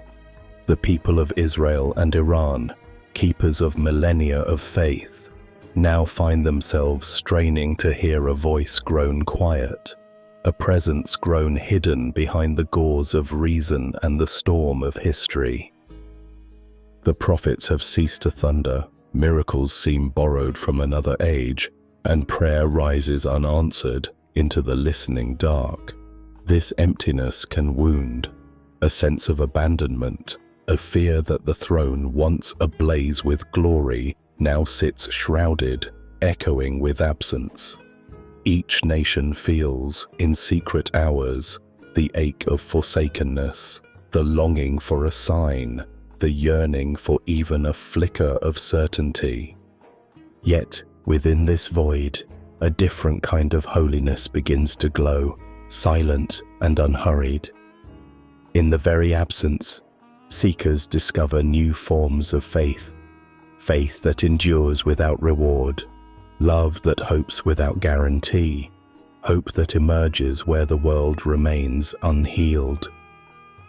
The empty throne is not only a loss, but an invitation, a summons to become listeners in the dark, to find meaning in the unanswered, to search for the divine not in thunder, but in breath and pause. Mystics and poets speak of this emptiness not as abandonment, but as a sacred clearing, a space where the heart, stripped of expectation, may hear the faintest whisper, see the faintest shimmer of hidden grace. The void becomes a mirror, reflecting the seeker's own longing, shaping the soul into vessel and question all at once. In the longing for the absent king, both nations breathe out their oldest prayer, to find light in silence, presence in mystery, and the hope that the throne, though hidden, is never truly empty. Among the scattered stones and endless sands, the memory of temples endures, a trembling presence haunting the hollow places where prayers once rose like incense. In Israel and Iran, the sacred architecture of longing rises and falls with history's tide, its foundations deep beneath dust and dream. Once, holy houses crowned the world's high places. The first temple of Jerusalem, its golden heart beating at the center of covenant and hope. Fire-lit Zoroastrian sanctuaries, flames dancing in mountain halls, drawing the devout from every corner of empire. Each was built as a bridge, stone carefully stacked upon stone, arch meeting shadow, dedicated not only to the divine, but to the dream of meeting. Voices intertwined and rituals spiraled upward, seeking to touch infinity with the fragile hands of earth. Yet time is a patient, merciless tide. Armies trampled courtyards, idols toppled from their thrones, sacred vessels scattered. Sand buried floor mosaics, roots split altars, and wind scoured prophecy from walls. Some temples were erased by those who feared their power, others simply surrendered to the solitude that swallows all empires. Still, beneath the silence, something stirs. Fragments of marble and tile glint in the sun, too stubborn to yield to oblivion. Pilgrims and wanderers kneel among wildflowers and broken columns, lips moving in remembrance, fingers tracing invisible blueprints of vanished sanctuaries. Memory survives where stone cannot. A prayer echoing in midnight thought. The faint fragrance of incense rising once more in the imagination. For even when temples are swallowed by time, the mystery endures. The unyielding hope that the echo of sacred space might remain, soft yet unbroken, waiting to be found by any heart that longs to worship where heaven once met earth. Night after night, beneath moon and starlit canopy, the world leans into darkness, and those chosen few, prophets, mystics, restless seekers, open their hearts to the shimmering edge of what is yet to come. In Israel and Iran, generation after generation, visionaries became vessels, cradling messages delivered on the wind or drawn in fiery dreams. These are not visions bound by logic or hour, but fevered glimpses. Ezekiel, beholding wheels within wheels, rivers streaming from the temple, cities rebuilt in impossible light. Persian Sufis dreaming of a world set aflame with justice, of a sun that rises in the night, scattering the armies of tyranny with a glance. Whole books were scribed in trembling candlelight, the ink infused with dread, longing, and the scent of eternity. Some visions comforted, a promised return, an age of peace, a shepherd king, a golden city rising from ruin. Their words spilled softly through prayer halls and kitchen tables, giving shape to hope, scaffolding patience with the scaffolding of prophecy. Others crackled with fear, storms, conflagrations, wild beasts and wounds, portents that chilled the blood and rang true in anxious midnights. Kings and commoners alike turned trembling to visionaries, seeking the road of survival or triumph, dreading the doom that shadowed the horizon's edge. Dreams shaped policies, provoked rebellions, birthed poems, and sharpened swords. The fire of visionaries did not simply foretell. It called forth the hidden strength, and sometimes the secret terror, sleeping within every heart. Yet even as days grew grey and memory faded, those eyes that glimpsed tomorrow kept burning for all. Their visions echo on, restless and radiant, reminding us that within the vast unknown, hope and fear are forever twinned in the mind of every dreamer. There are places where the earth itself seems to breathe, where stone parts in secret invitation, and darkness pools like a cup waiting to be filled. In Israel and Iran, sacred caves mark the hidden crossroads of myth and memory, thresholds where time surrenders its hold and the ordinary world dissolves into wonder. Deep beneath the hills by Bethlehem, a cave shelters the echo of ancient births and whispered prayers, walls smoothed by centuries of hope and awe. In the Judean desert, prophets slipped away from the gaze of kings, entering crevices veiled in shadow to encounter something vast and unseen. Here, torches gutter and fall silent. Words are no longer spoken aloud, but breathed, carried within, each syllable a tentative step into the abyss.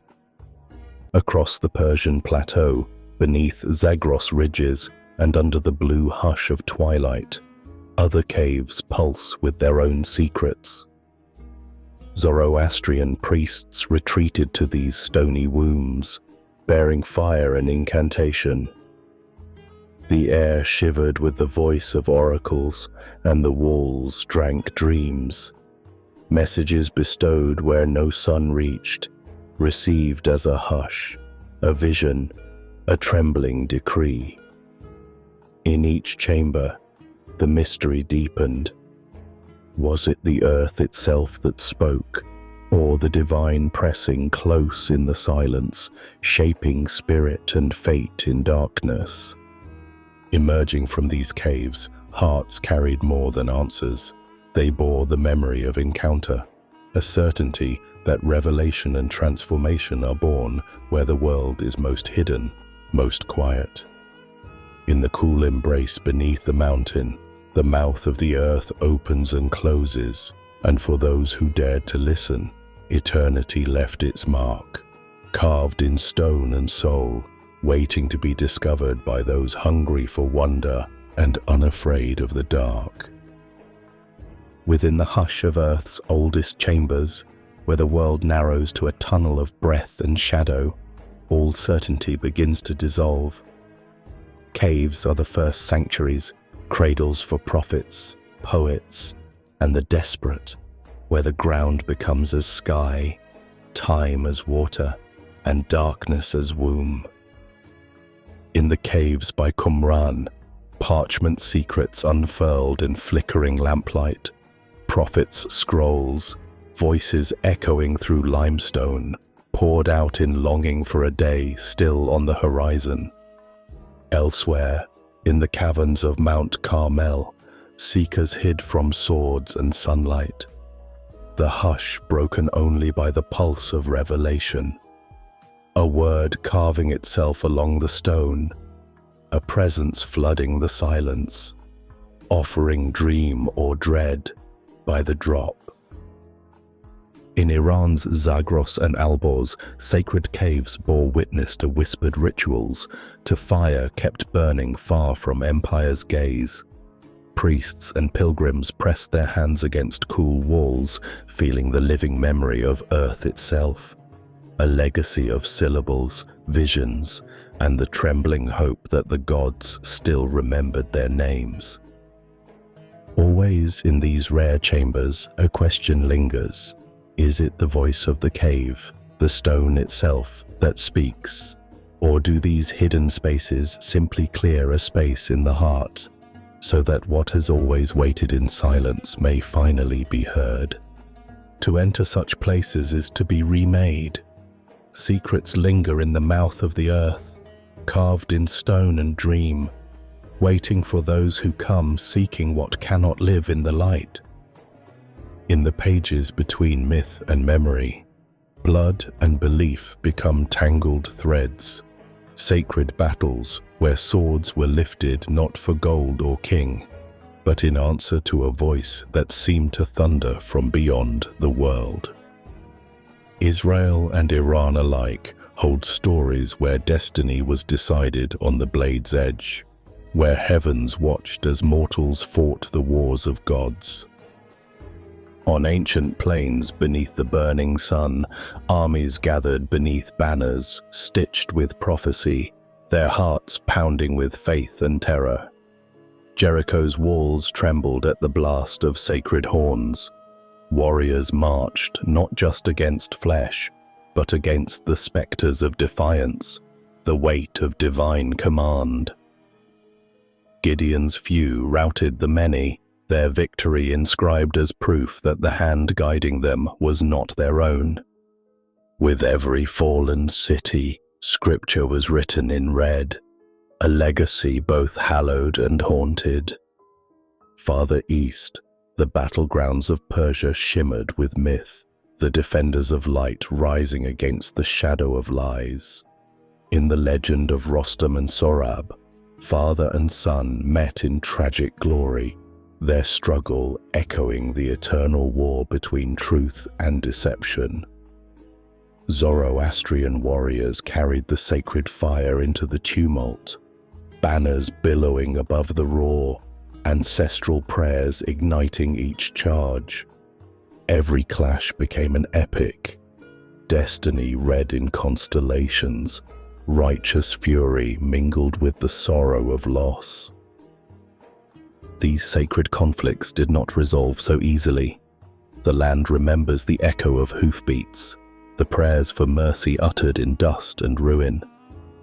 In the silence after battle, the victors and vanquished alike gazed skyward, seeking meaning in the chaos, longing for a sign that the violence had brought them closer to the will of the One. Even now, as night falls soft on ruined fields, a sense lingers that heaven once descended, wings and swords flashing, destinies forged in faith and flame, and the question hangs still in the air. What is sanctified, and what is merely scar?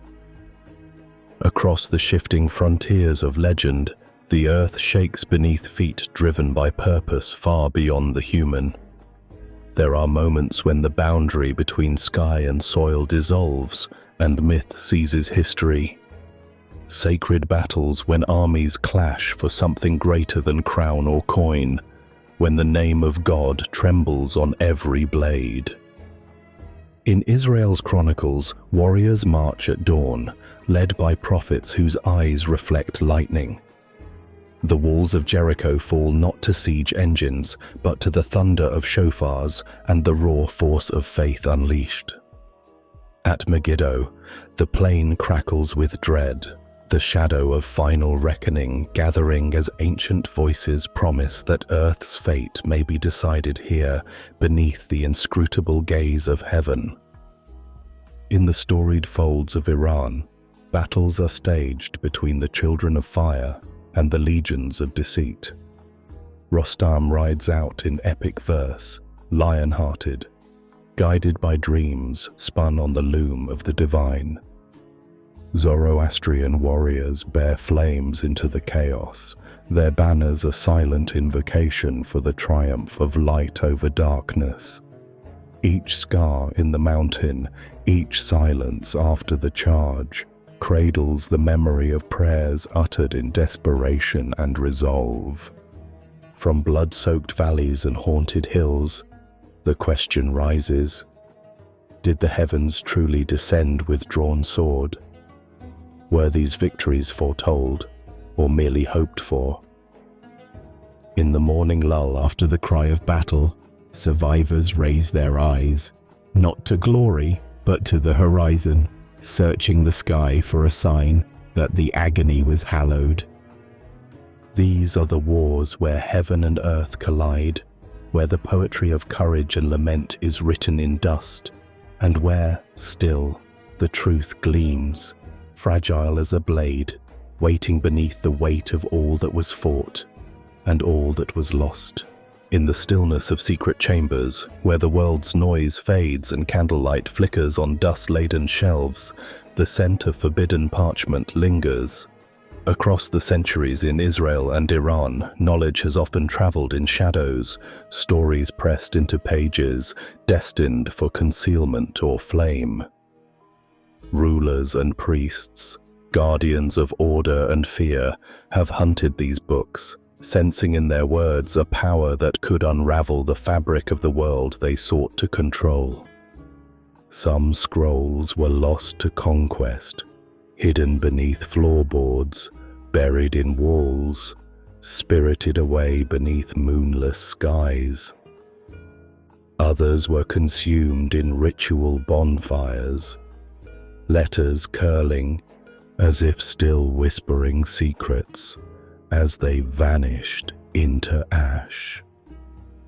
There were texts that dared to ask questions of angels, to challenge dogma, to dream futures forbidden.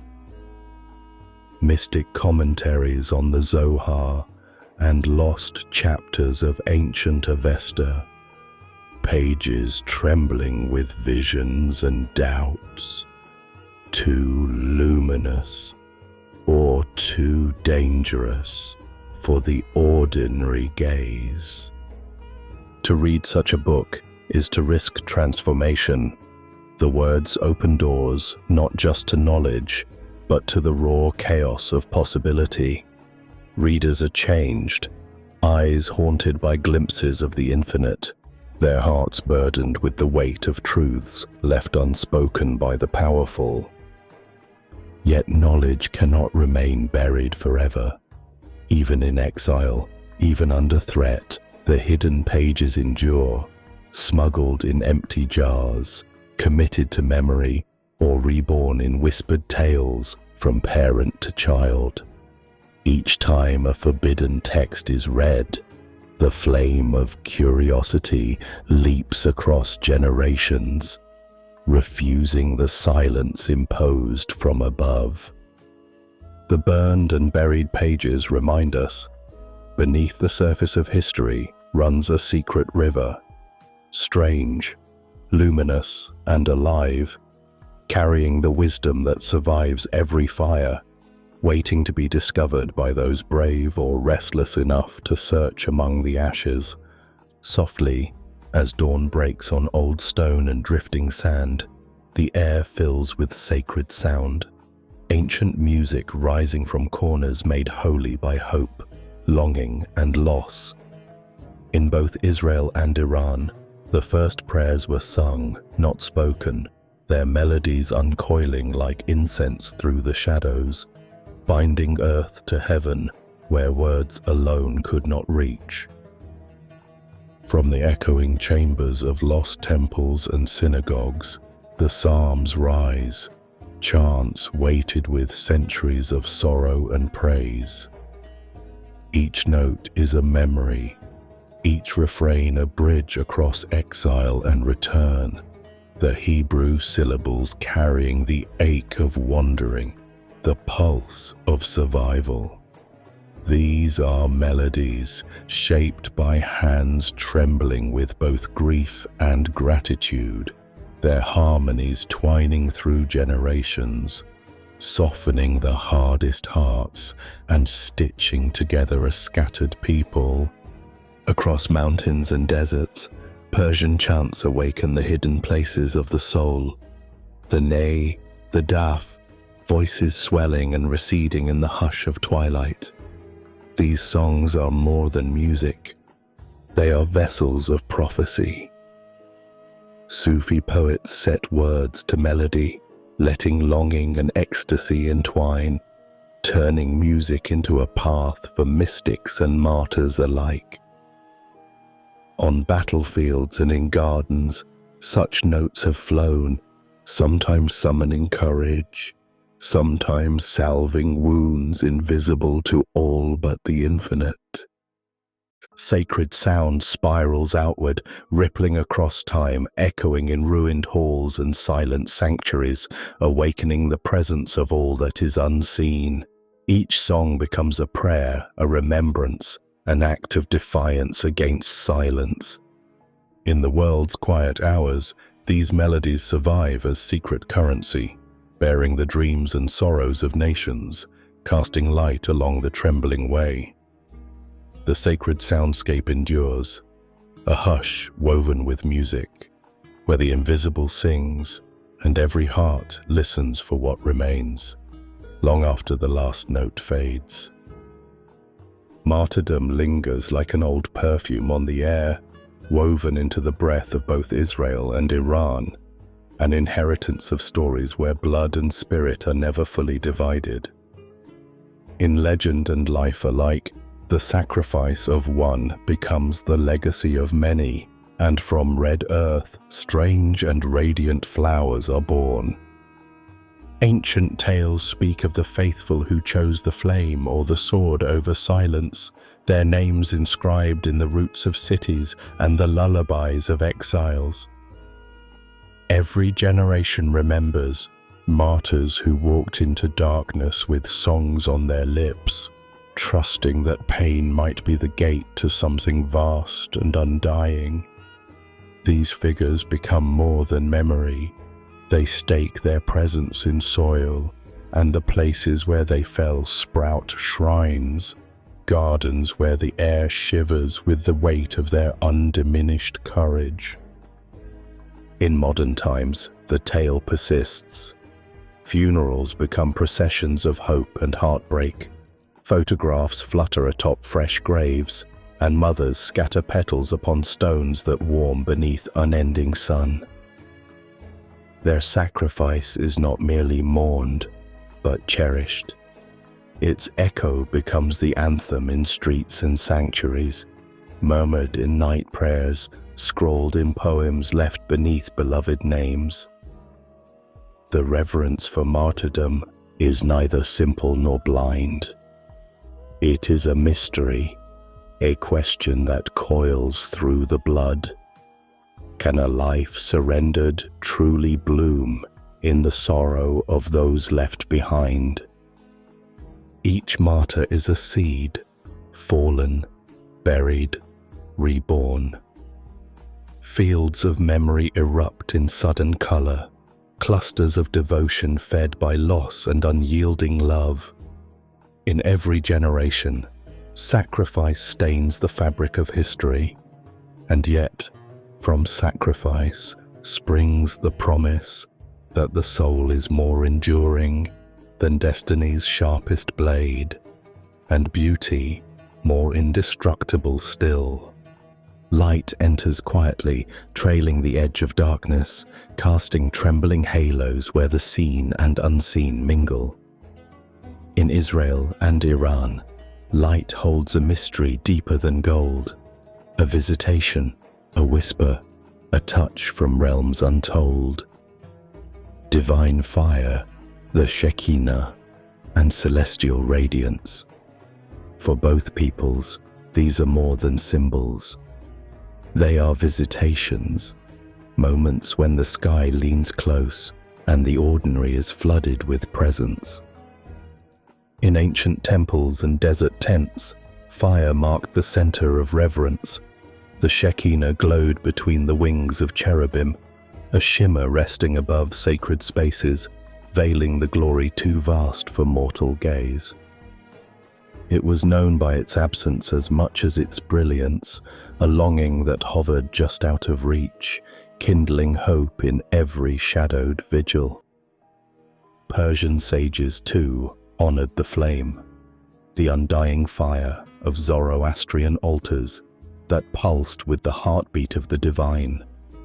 It spoke in silent flicker and crackle, a secret tongue telling of purity, truth, and the unbroken promise of return.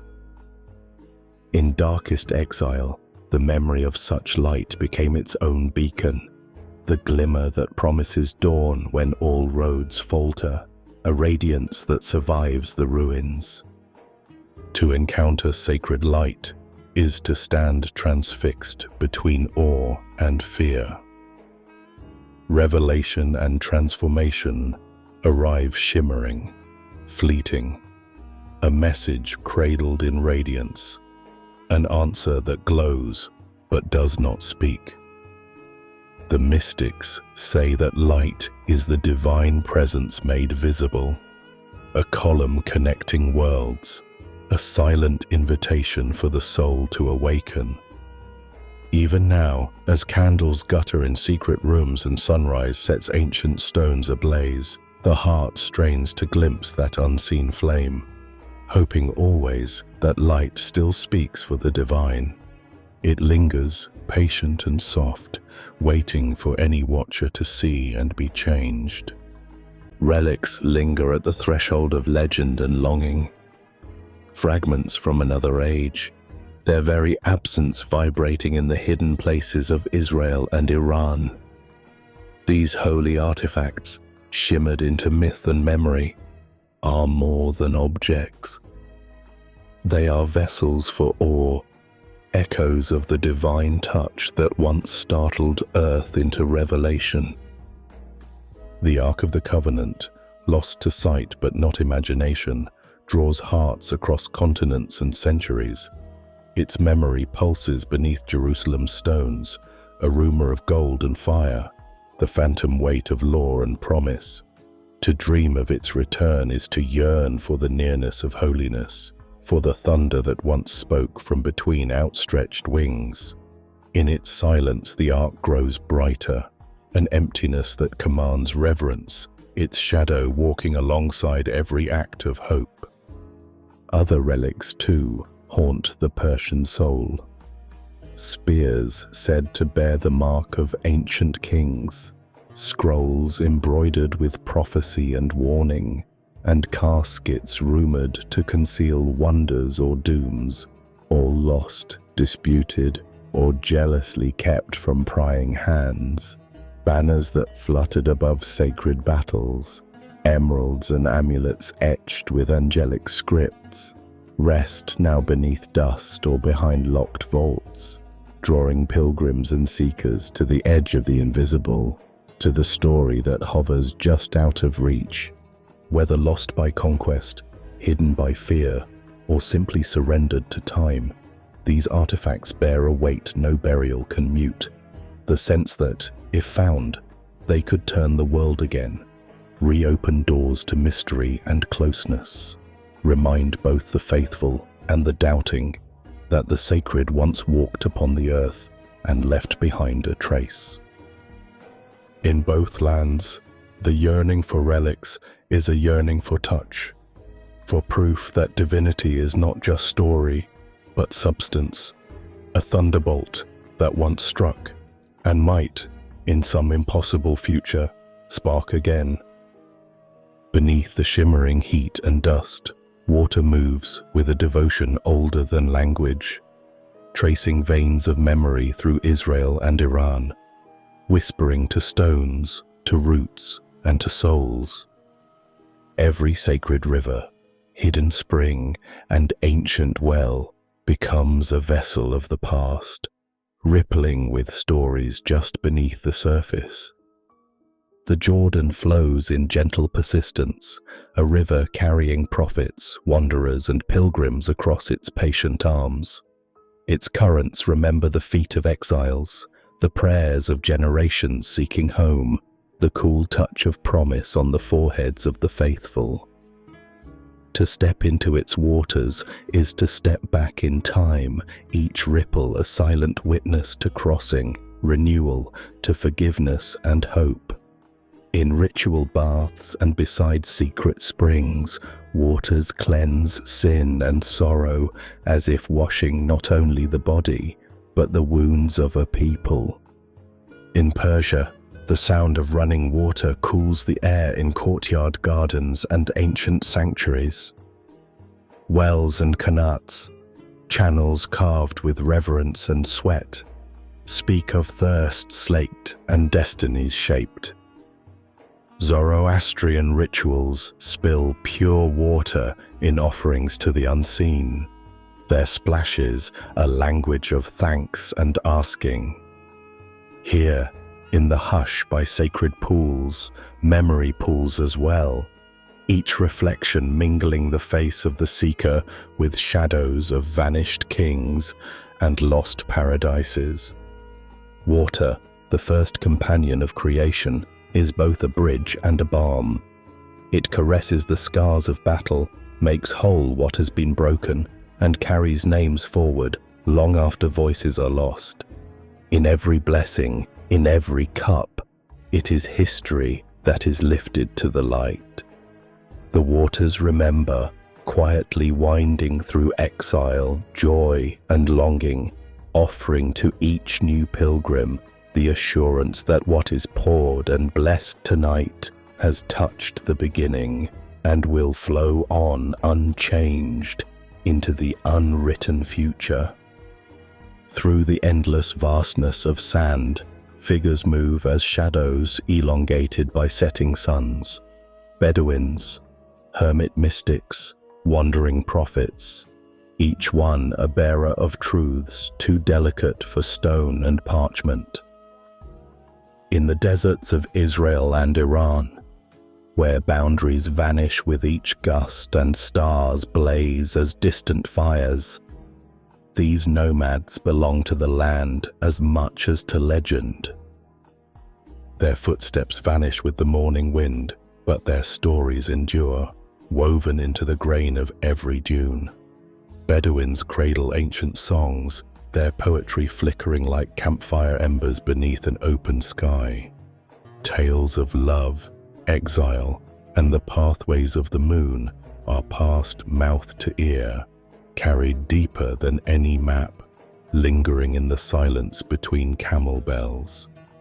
In their tents, wisdom is currency, and hospitality is a sacred dance, a gentle resilience learned from centuries of shifting fortunes. Mystics and prophets seek the desert's whisper, the thin places where voices rise out of emptiness, secrets pressed into the hush.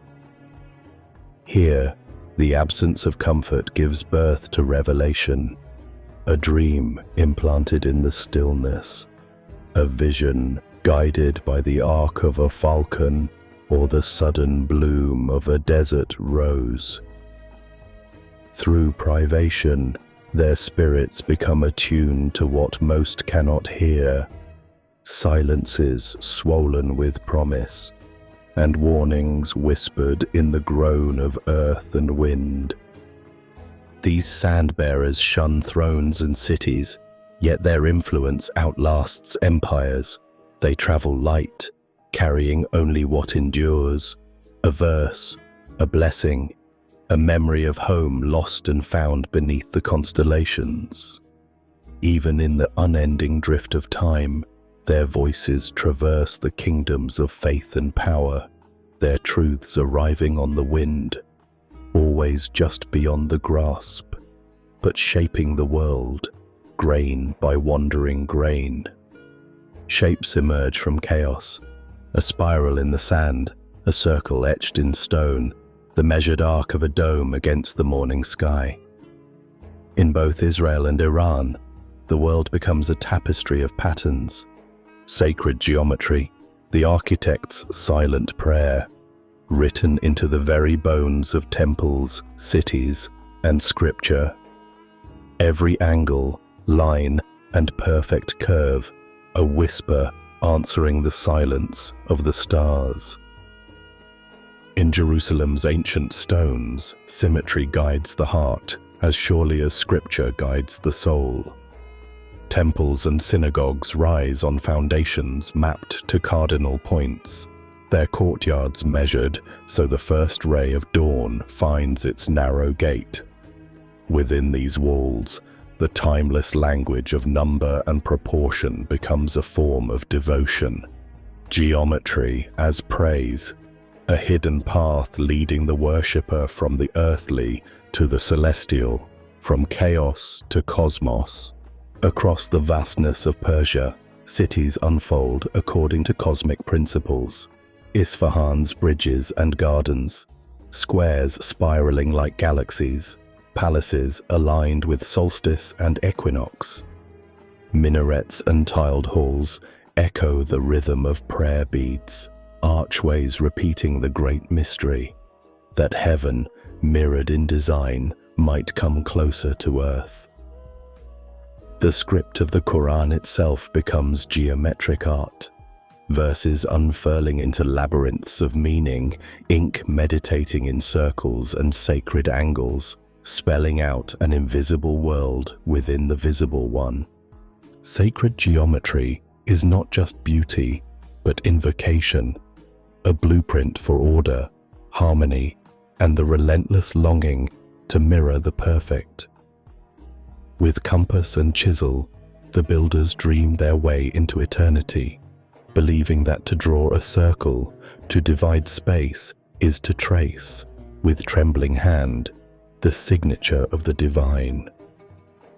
High above the shifting sands and echoing sanctuaries, the ancient sky unrolls its endless scroll, a scripture of stars, eclipses, and wandering planets. For Israel and Iran, heaven has always been both oracle and mirror, its movements read as the silent handwriting of fate, its constellations glowing with the mysteries of divine will. In the cool hush before dawn, stargazers and priests alike watched the Pleiades shimmer and Orion's sword unsheath against the velvet dark. They counted the days from new moon to new moon, charted the rare and wounding passage of eclipses, traced the slow dance of planets across the ecliptic. Celestial alignments became signs, a king's ascension or doom, a prophecy fulfilled, a nation's path foreseen. When the heavens darkened at noon, or a star fell flaming across the night, the world below held its breath, listening for the meaning written in that glowing ink. Every temple and city, from Jerusalem to Persepolis, was oriented to these eternal patterns. Solstice and equinox marked the rhythm of festivals, towers lifted in silent salute to the rising sun, domes curved in echo of the moon's embrace. Even in scattered exile, eyes still searched the sky for omens, for a promised return, a Messiah's birth, or a warning of turmoil yet to come. In stories and psalms, the stars are called by name, summoned as witnesses and guides. For those who wandered desert or palace, heaven was never far, a source of hope, a reminder of destiny, a serene record of promises kept and broken. Thus turns the vault of night, each rotation a slow, radiant unfolding of prophecy. The stars remember. They keep faithful watch, writing across the firmament the secrets that earth may forget. But the soul, in wonder, still craves to read. Betrayal weaves its silent thread through the fabric of both nations, from the creased pages of scripture to encrypted whispers in midnight cities. It is the wound that never truly closes, a turning of trust to shadow, a secret traded for the cold comfort of silence. The name of Judas lingers, not only a man, but a question, echoing through the courts of kings and the backrooms of power. In biblical times, the first betrayals glimmer in candlelit halls. Brothers selling brothers for coin, disciples yielding their master with a kiss, hearts torn by envy or fear. Each act of treachery is followed by a cold hush, the sense that something sacred has shifted, that the world's axis leans now into exile. Fates fracture.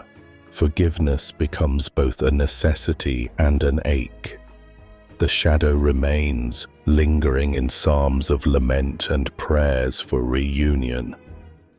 In modern times, the whisper of betrayal is sharper, more elusive. Spies slip past city gates with information wrapped in code or memory. Double agents cultivate friendships only to harvest them for secrets. In the long chess match between Israel and Iran, deception is a weapon as potent as any blade. Alliances formed in fleeting trust dissolve under the weight of revelation, and names are erased in the ledger before truth can catch its breath. Yet always, beneath the headlines and histories, betrayal is more than treason. It is the fracture that exposes the yearning for loyalty, the cost of fear, the price of a promise lost. In lonely prison cells and darkened sanctuaries, the betrayed and betrayer alike whisper questions to the silence, searching for hope or absolution. The Judas thread stretches unbroken, a warning hidden in every pact, a sorrow remembered in every anthem. Its echo lingers, haunting the chambers of power and memory, binding the past and future in uneasy, sacred tension.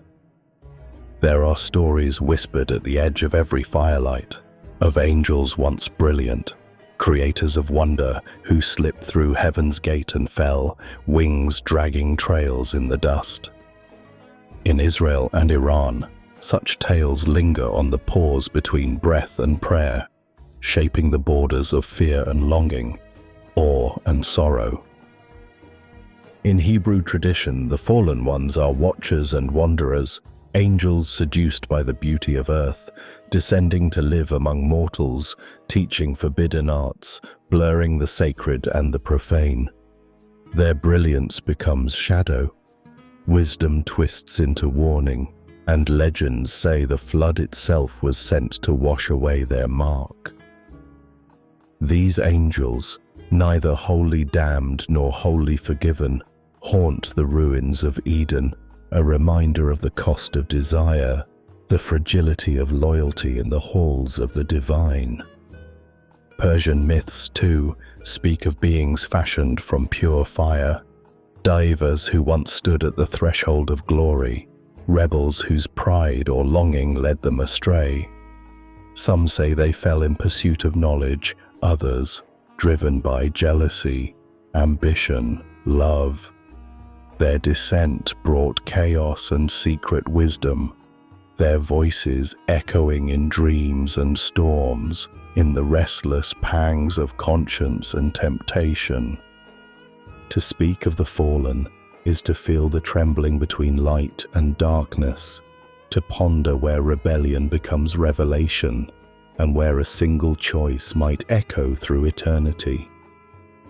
These are warnings dressed as wonder, stories that bind the living to caution and humility. Yet in every telling, the fall is never just loss. There is always a glimmer, a feather in the dust, hinting that from ruin wisdom might yet rise. The ones who fell linger at the boundary of myth and memory, shadows reminding us that even those closest to the divine are not beyond longing and not untouched by the earth. There are seasons when the heavens close their gates, and no dream, no chant, no desperate prayer stirs the veil. The oracles fall silent, the prophet's lips grow still, and the sky above Israel and Iran seems endless and unyielding, an expanse of waiting, heavy and unspeaking. In this hush, a trembling mystery settles over the land, deeper than any spoken revelation.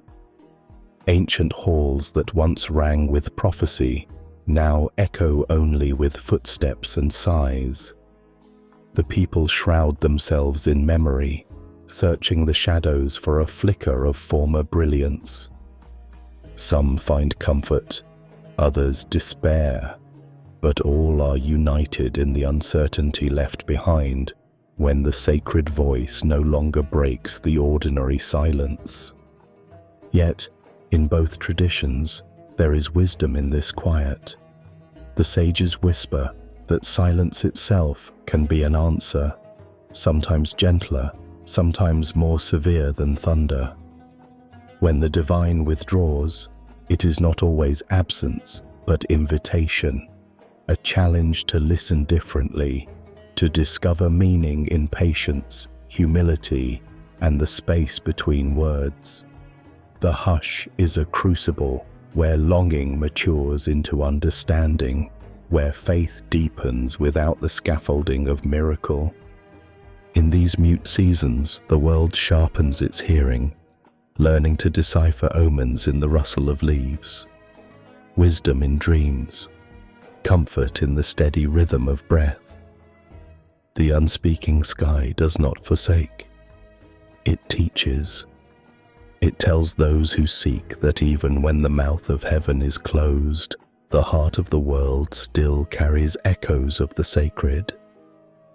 And so, when the sky goes quiet, when oracles and angels withdraw, the soul learns the holiness of waiting, the grace found only in silence, and the enduring truth that sometimes the hush itself is the answer we most need. Beneath the surface of ordinary life, legacy moves like an underground river, veins of ancient promise coursing silently through the hearts of modern men and women.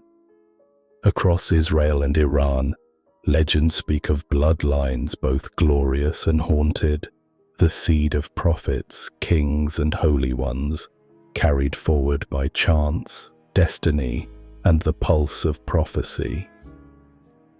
There are whispers that the descendants of Aaron, the Kohanim, still bless with ancient hands, that those who dream in the tongue of David carry a melody older than exile. In hidden villages and crowded cities, some trace a line back to lost priests or secret princes, their birthright woven with both burden and hope.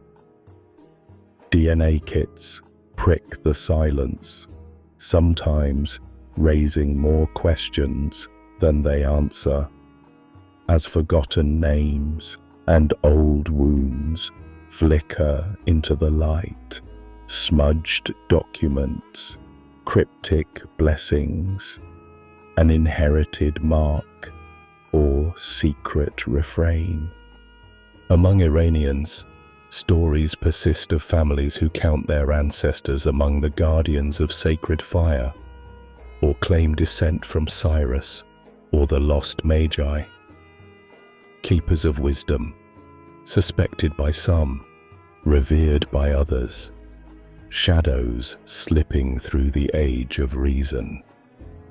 In every generation, rumors arise.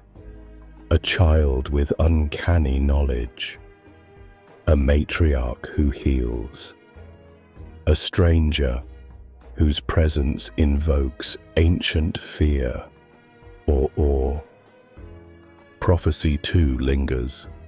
Some say the world will tremble again when the hidden line is revealed, when the right child of the flame steps forward, summoned by fate, recognized by sign or star. Until that hour, the unbroken line moves quietly, veiled by ordinary days, guarded by interpretation and doubt. In every crowd, in every silent watcher on the street, the children of the flame may walk, unnoticed but not forgotten, living proof that what was once sacred still persists, shaping destinies as if guided by a hand just out of sight, threading the future to the long-burning embers of the past. There are moments when history recoils at the imprint of something vaster, when the world trembles, and both Israel and Iran remember that to invoke the divine is to summon not only mercy, but also wrath. Floods and fires once swept the land, as ancient texts warned of the hand that burns, a force as old as justice, as intimate as fear. Thunderclouds gathered above valleys cracked with drought, and prophets called down torrents or fire to purify the wayward. Rivers rose, mountains blazed, cities vanished in a breathless heat. Each calamity felt less like accident and more like a warning written upon the sky, a judgment delivered by a power invisible, yet sharply felt in every bone. The stories echo: deluge and earthquake, pestilence and sword, lessons learned in terror and retold in trembling awe. In modern times, the wrath of heaven finds new forms. Sirens wail over waking cities, fire falls from man-made skies, and the ancient hunger for retribution cloaks itself in iron and flame. Wars rage with the fervor of apocalypse, holy words etched onto missiles and prayers muttered beneath the crumpling weight of stone. Each side, at times, sees its suffering and its vengeance mirrored in the language of the divine, a conviction that justice and fury are each other's shadow. But even in wrath, there is a paradox. Above the smoldering ruin, silence eventually descends. The wind cools scorched earth, the rain remembers mercy, and the survivors kneel in ash, sifting through destruction for meaning and the hope of healing. Faith and fury entwine, dangerous, mesmerizing, leaving behind scars as warnings and the faint, lingering possibility that what burns can also, in time, renew. Such is the hand that burns, a presence at once terrible and transformative, shaping nations in both flame and forgiveness, and echoing in every storm-laden prayer. Amid the thunder of kings and prophets, another current shimmers, quiet, luminous, deep, the sacred feminine, whose voice lingers between legend and living memory. In Israel and Iran, queens, prophetesses, and holy mothers have shaped destinies with a wisdom that moves beneath the surface, subtle but indelible. Esther, crowned in Persian palaces, saved a people with courage and guile cloaked behind ceremony. Her feast endures, a celebration of hidden strength. Deborah, beneath her date palm, judged and prophesied with clarity sharpened by faith, her song echoing across generations as a banner of possibility in a world of war. Miriam, her timbrel ringing after deliverance, wove hope into survival with every step across the dry seabed. In Iran, shadowed yet radiant, other voices persist. Anahita, the great mother whose waters bless and heal, her presence felt in the rivers and the gentle hush of rain. Persian queens whispered counsel in marble-clad courts, their influence softened by silk but sharp as any blade. Sufi poetesses turned longing into lyric, pointing the way to the divine through mystery and devotion. These women, Queens, visionaries, guardians carried stories and secrets, their wisdom woven into the rituals of healing, song, and prophecy. They were the keepers of what others could not see, dreams, warnings, blessings for unborn generations, sometimes veiled, but always fiercely present, always speaking for heaven in the language of love and resilience. Even now, their echoes linger in lullabies and prayers, in the hush before dawn and the courage that outlasts despair. The sacred feminine moves in unseen currents through both lands, a river beneath stone and sand, reminding us that heaven speaks in many voices, and some of its greatest truths are whispered from behind the veil. As the long shadows stretch toward silence, both Israel and Iran whisper of endings that are not truly ends. The world's last fire is imagined not as a final darkness, but as a radiant threshold, where the old dissolves and something undreamed slips through the cracks. In the scrolls of Israel, the apocalypse is woven with light and trembling. Trumpets sound, bones awaken beneath dawning skies, and the city of peace is rebuilt from tears and golden hope. But this vision, though haunting, does not speak only of judgment. It promises a restoration, wounds knit beneath the gentle hand of the divine, a new Eden flowering where exile once burned. Persian prophecy, too, looks beyond wreckage for renewal. In the sacred Avesta, after the long night and the cleansing river of molten metal, the earth is reborn. Evil is unmade. All souls pass through the fire and emerge purified, gleaming as children beneath the gaze of Ahura Mazda. The world is recast, gardens bloom, and even memory is cleansed to a luminous clarity. In both traditions, the end shimmers as an invitation to begin again, to remember that every fire carries within it the secret of regeneration. Destruction is never the last word. Beneath the ash, seeds of healing sleep. What seemed the finish is, in truth, a clearing, a pause before the great return, before new song rises from the hush. So the faithful wait and wonder, watching the horizon for that distant, promised flame. In the quiet that follows every ending, both lands breathe the oldest hope, that when the last fire cools, a world more whole will rise, bathed in morning's light, blessed by all that was learned, lost, and finally redeemed. In the hush that follows every prophecy, an ancient hope endures, a longing for the return of the one who waits beyond the veil.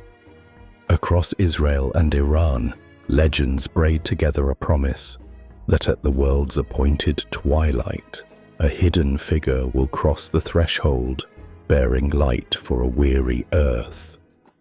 For some, it is the Messiah, a Redeemer glimpsed in dreams and century-old prayers, walking in secret among his people, his coming heralded by suffering and strange miracles. In the echoing halls of synagogues, the faithful whisper, "He may be among us already," waiting for the hour when despair yields to recognition and peace walks once more through Jerusalem's gates. The hope shimmers, fragile yet unwavering, in every ritual of longing, every song braided with tears. In the Persian soul, the Mahdi is the keeper of future dawn, a veiled savior, concealed from the eyes of injustice, destined to return when the world gasps for truth and mercy. Among the faithful, every echo, every tremor of history is scanned for a sign, a footfall on the mountain, a whisper along the river of time. He is the silhouette at the border of vision, the promise that justice is never truly absent, only hidden. These myths do more than soothe, they guide. They teach patience, endurance, and an open awe for mystery. To wait for the one is to watch the world with gentler eyes, to cultivate hope against the hard grain of reality, to trust that even through centuries of silence, redemption has already begun its journey toward us. Footsteps beyond the veil, the sound is almost imperceptible, yet it stirs hearts, shapes prayers, gives color to the dawn. In every trembling hope, each secret fear, the lands remember. The one who waits is never far, and his return is always nearer than we dare to believe. Memory is carved softly and sharply, both in light and in shadow.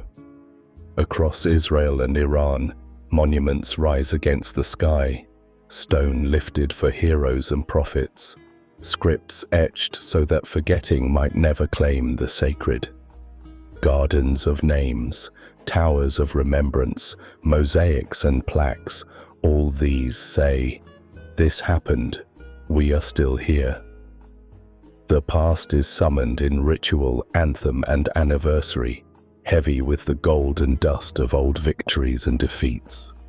Yet beneath this public stone, another memory lingers, one woven in silence, in glances exchanged on threshold and street. Not every story is inscribed. Some are hidden within families, or left to drift in the hush between prayers. Trauma, betrayal, the vanished homes and forbidden songs, these are buried deep, their outlines softening with time, felt more than spoken, but fiercely alive beneath the surface of the national soul. What is remembered, and what is forgotten? Monuments exalt the triumphant and the blessed, while the inconvenient, the lost, the quietly endured, are scattered like seeds on the wind. Sometimes, memory is a light cast upward.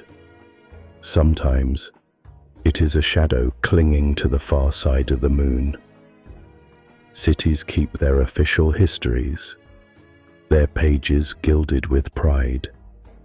But every heart keeps its own private archive, a living museum where echoes of exodus, sacrifice, and longing are placed, each memory a prayer or a plea, waiting for the courage to be spoken aloud.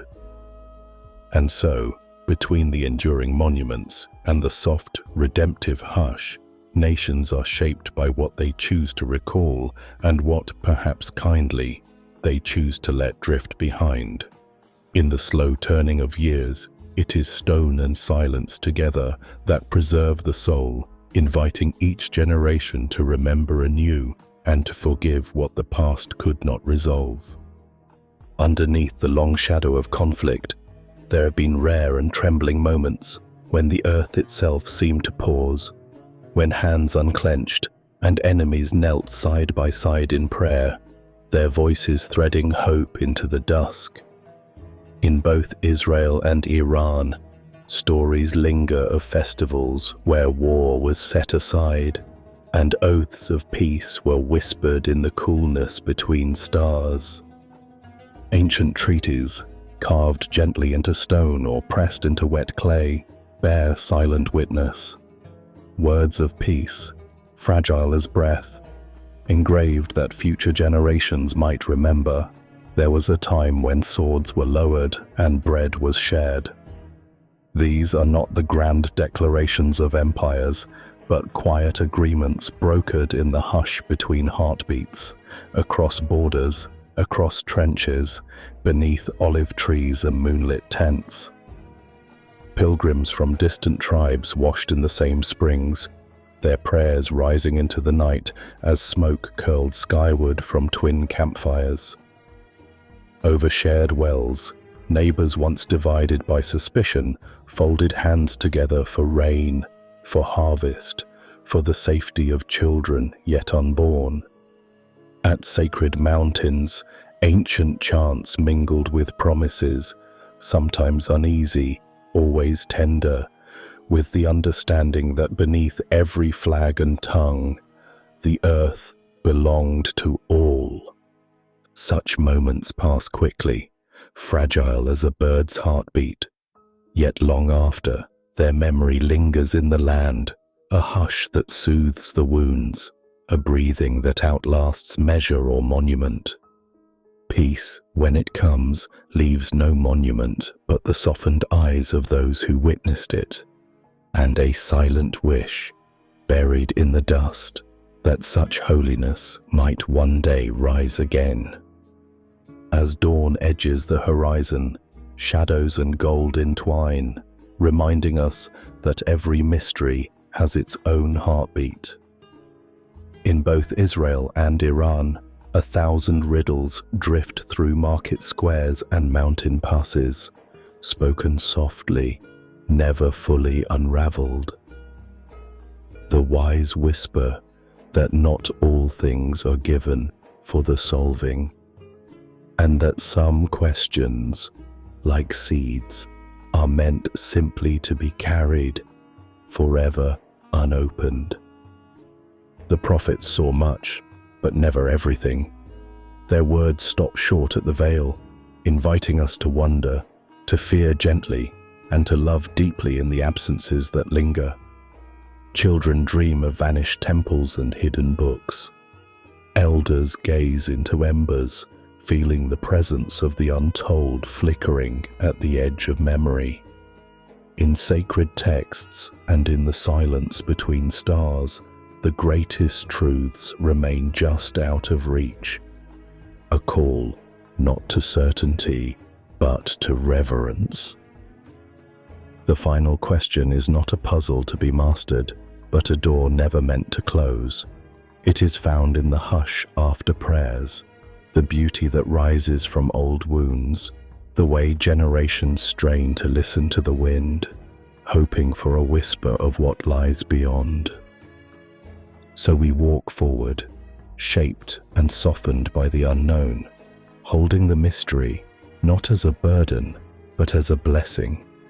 In both lands and in all hearts, the unsolved keeps us watchful, inviting us to live in awe and to understand that some secrets are the world's most precious gift.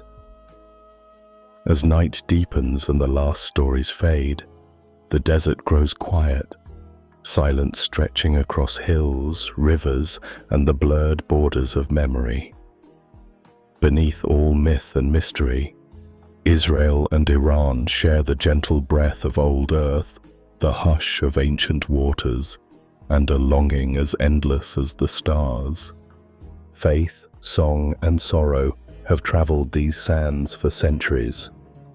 Names change, dynasties crumble, yet the warmth of a mother's lullaby, the shiver of awe before the dawn, the quickening hope found in prayer, all are the same, woven through both peoples, a tapestry beneath politics and war. Hands shaping bread, hearts longing for peace, children dreaming beneath the same wide sky. All these quiet threads bind what fear and history cannot unbind. We are wanderers and storytellers, seekers and keepers of light. Across the shifting years, every border dissolves in the gentle truth that beneath dust and silence, we are all one, shaped in mystery, carried by longing, united by the whisper that drifts from soul to soul across the endless sand. Let this thought carry you into the night, a hope not just for nations, but for every heart, that what divides was always less than what connects. In the soft, sacred dark, may we feel the hush of unity, the promise that, beyond every mystery and fear, there is a peace waiting for all. Sleep now as the desert breathes, gentle and whole,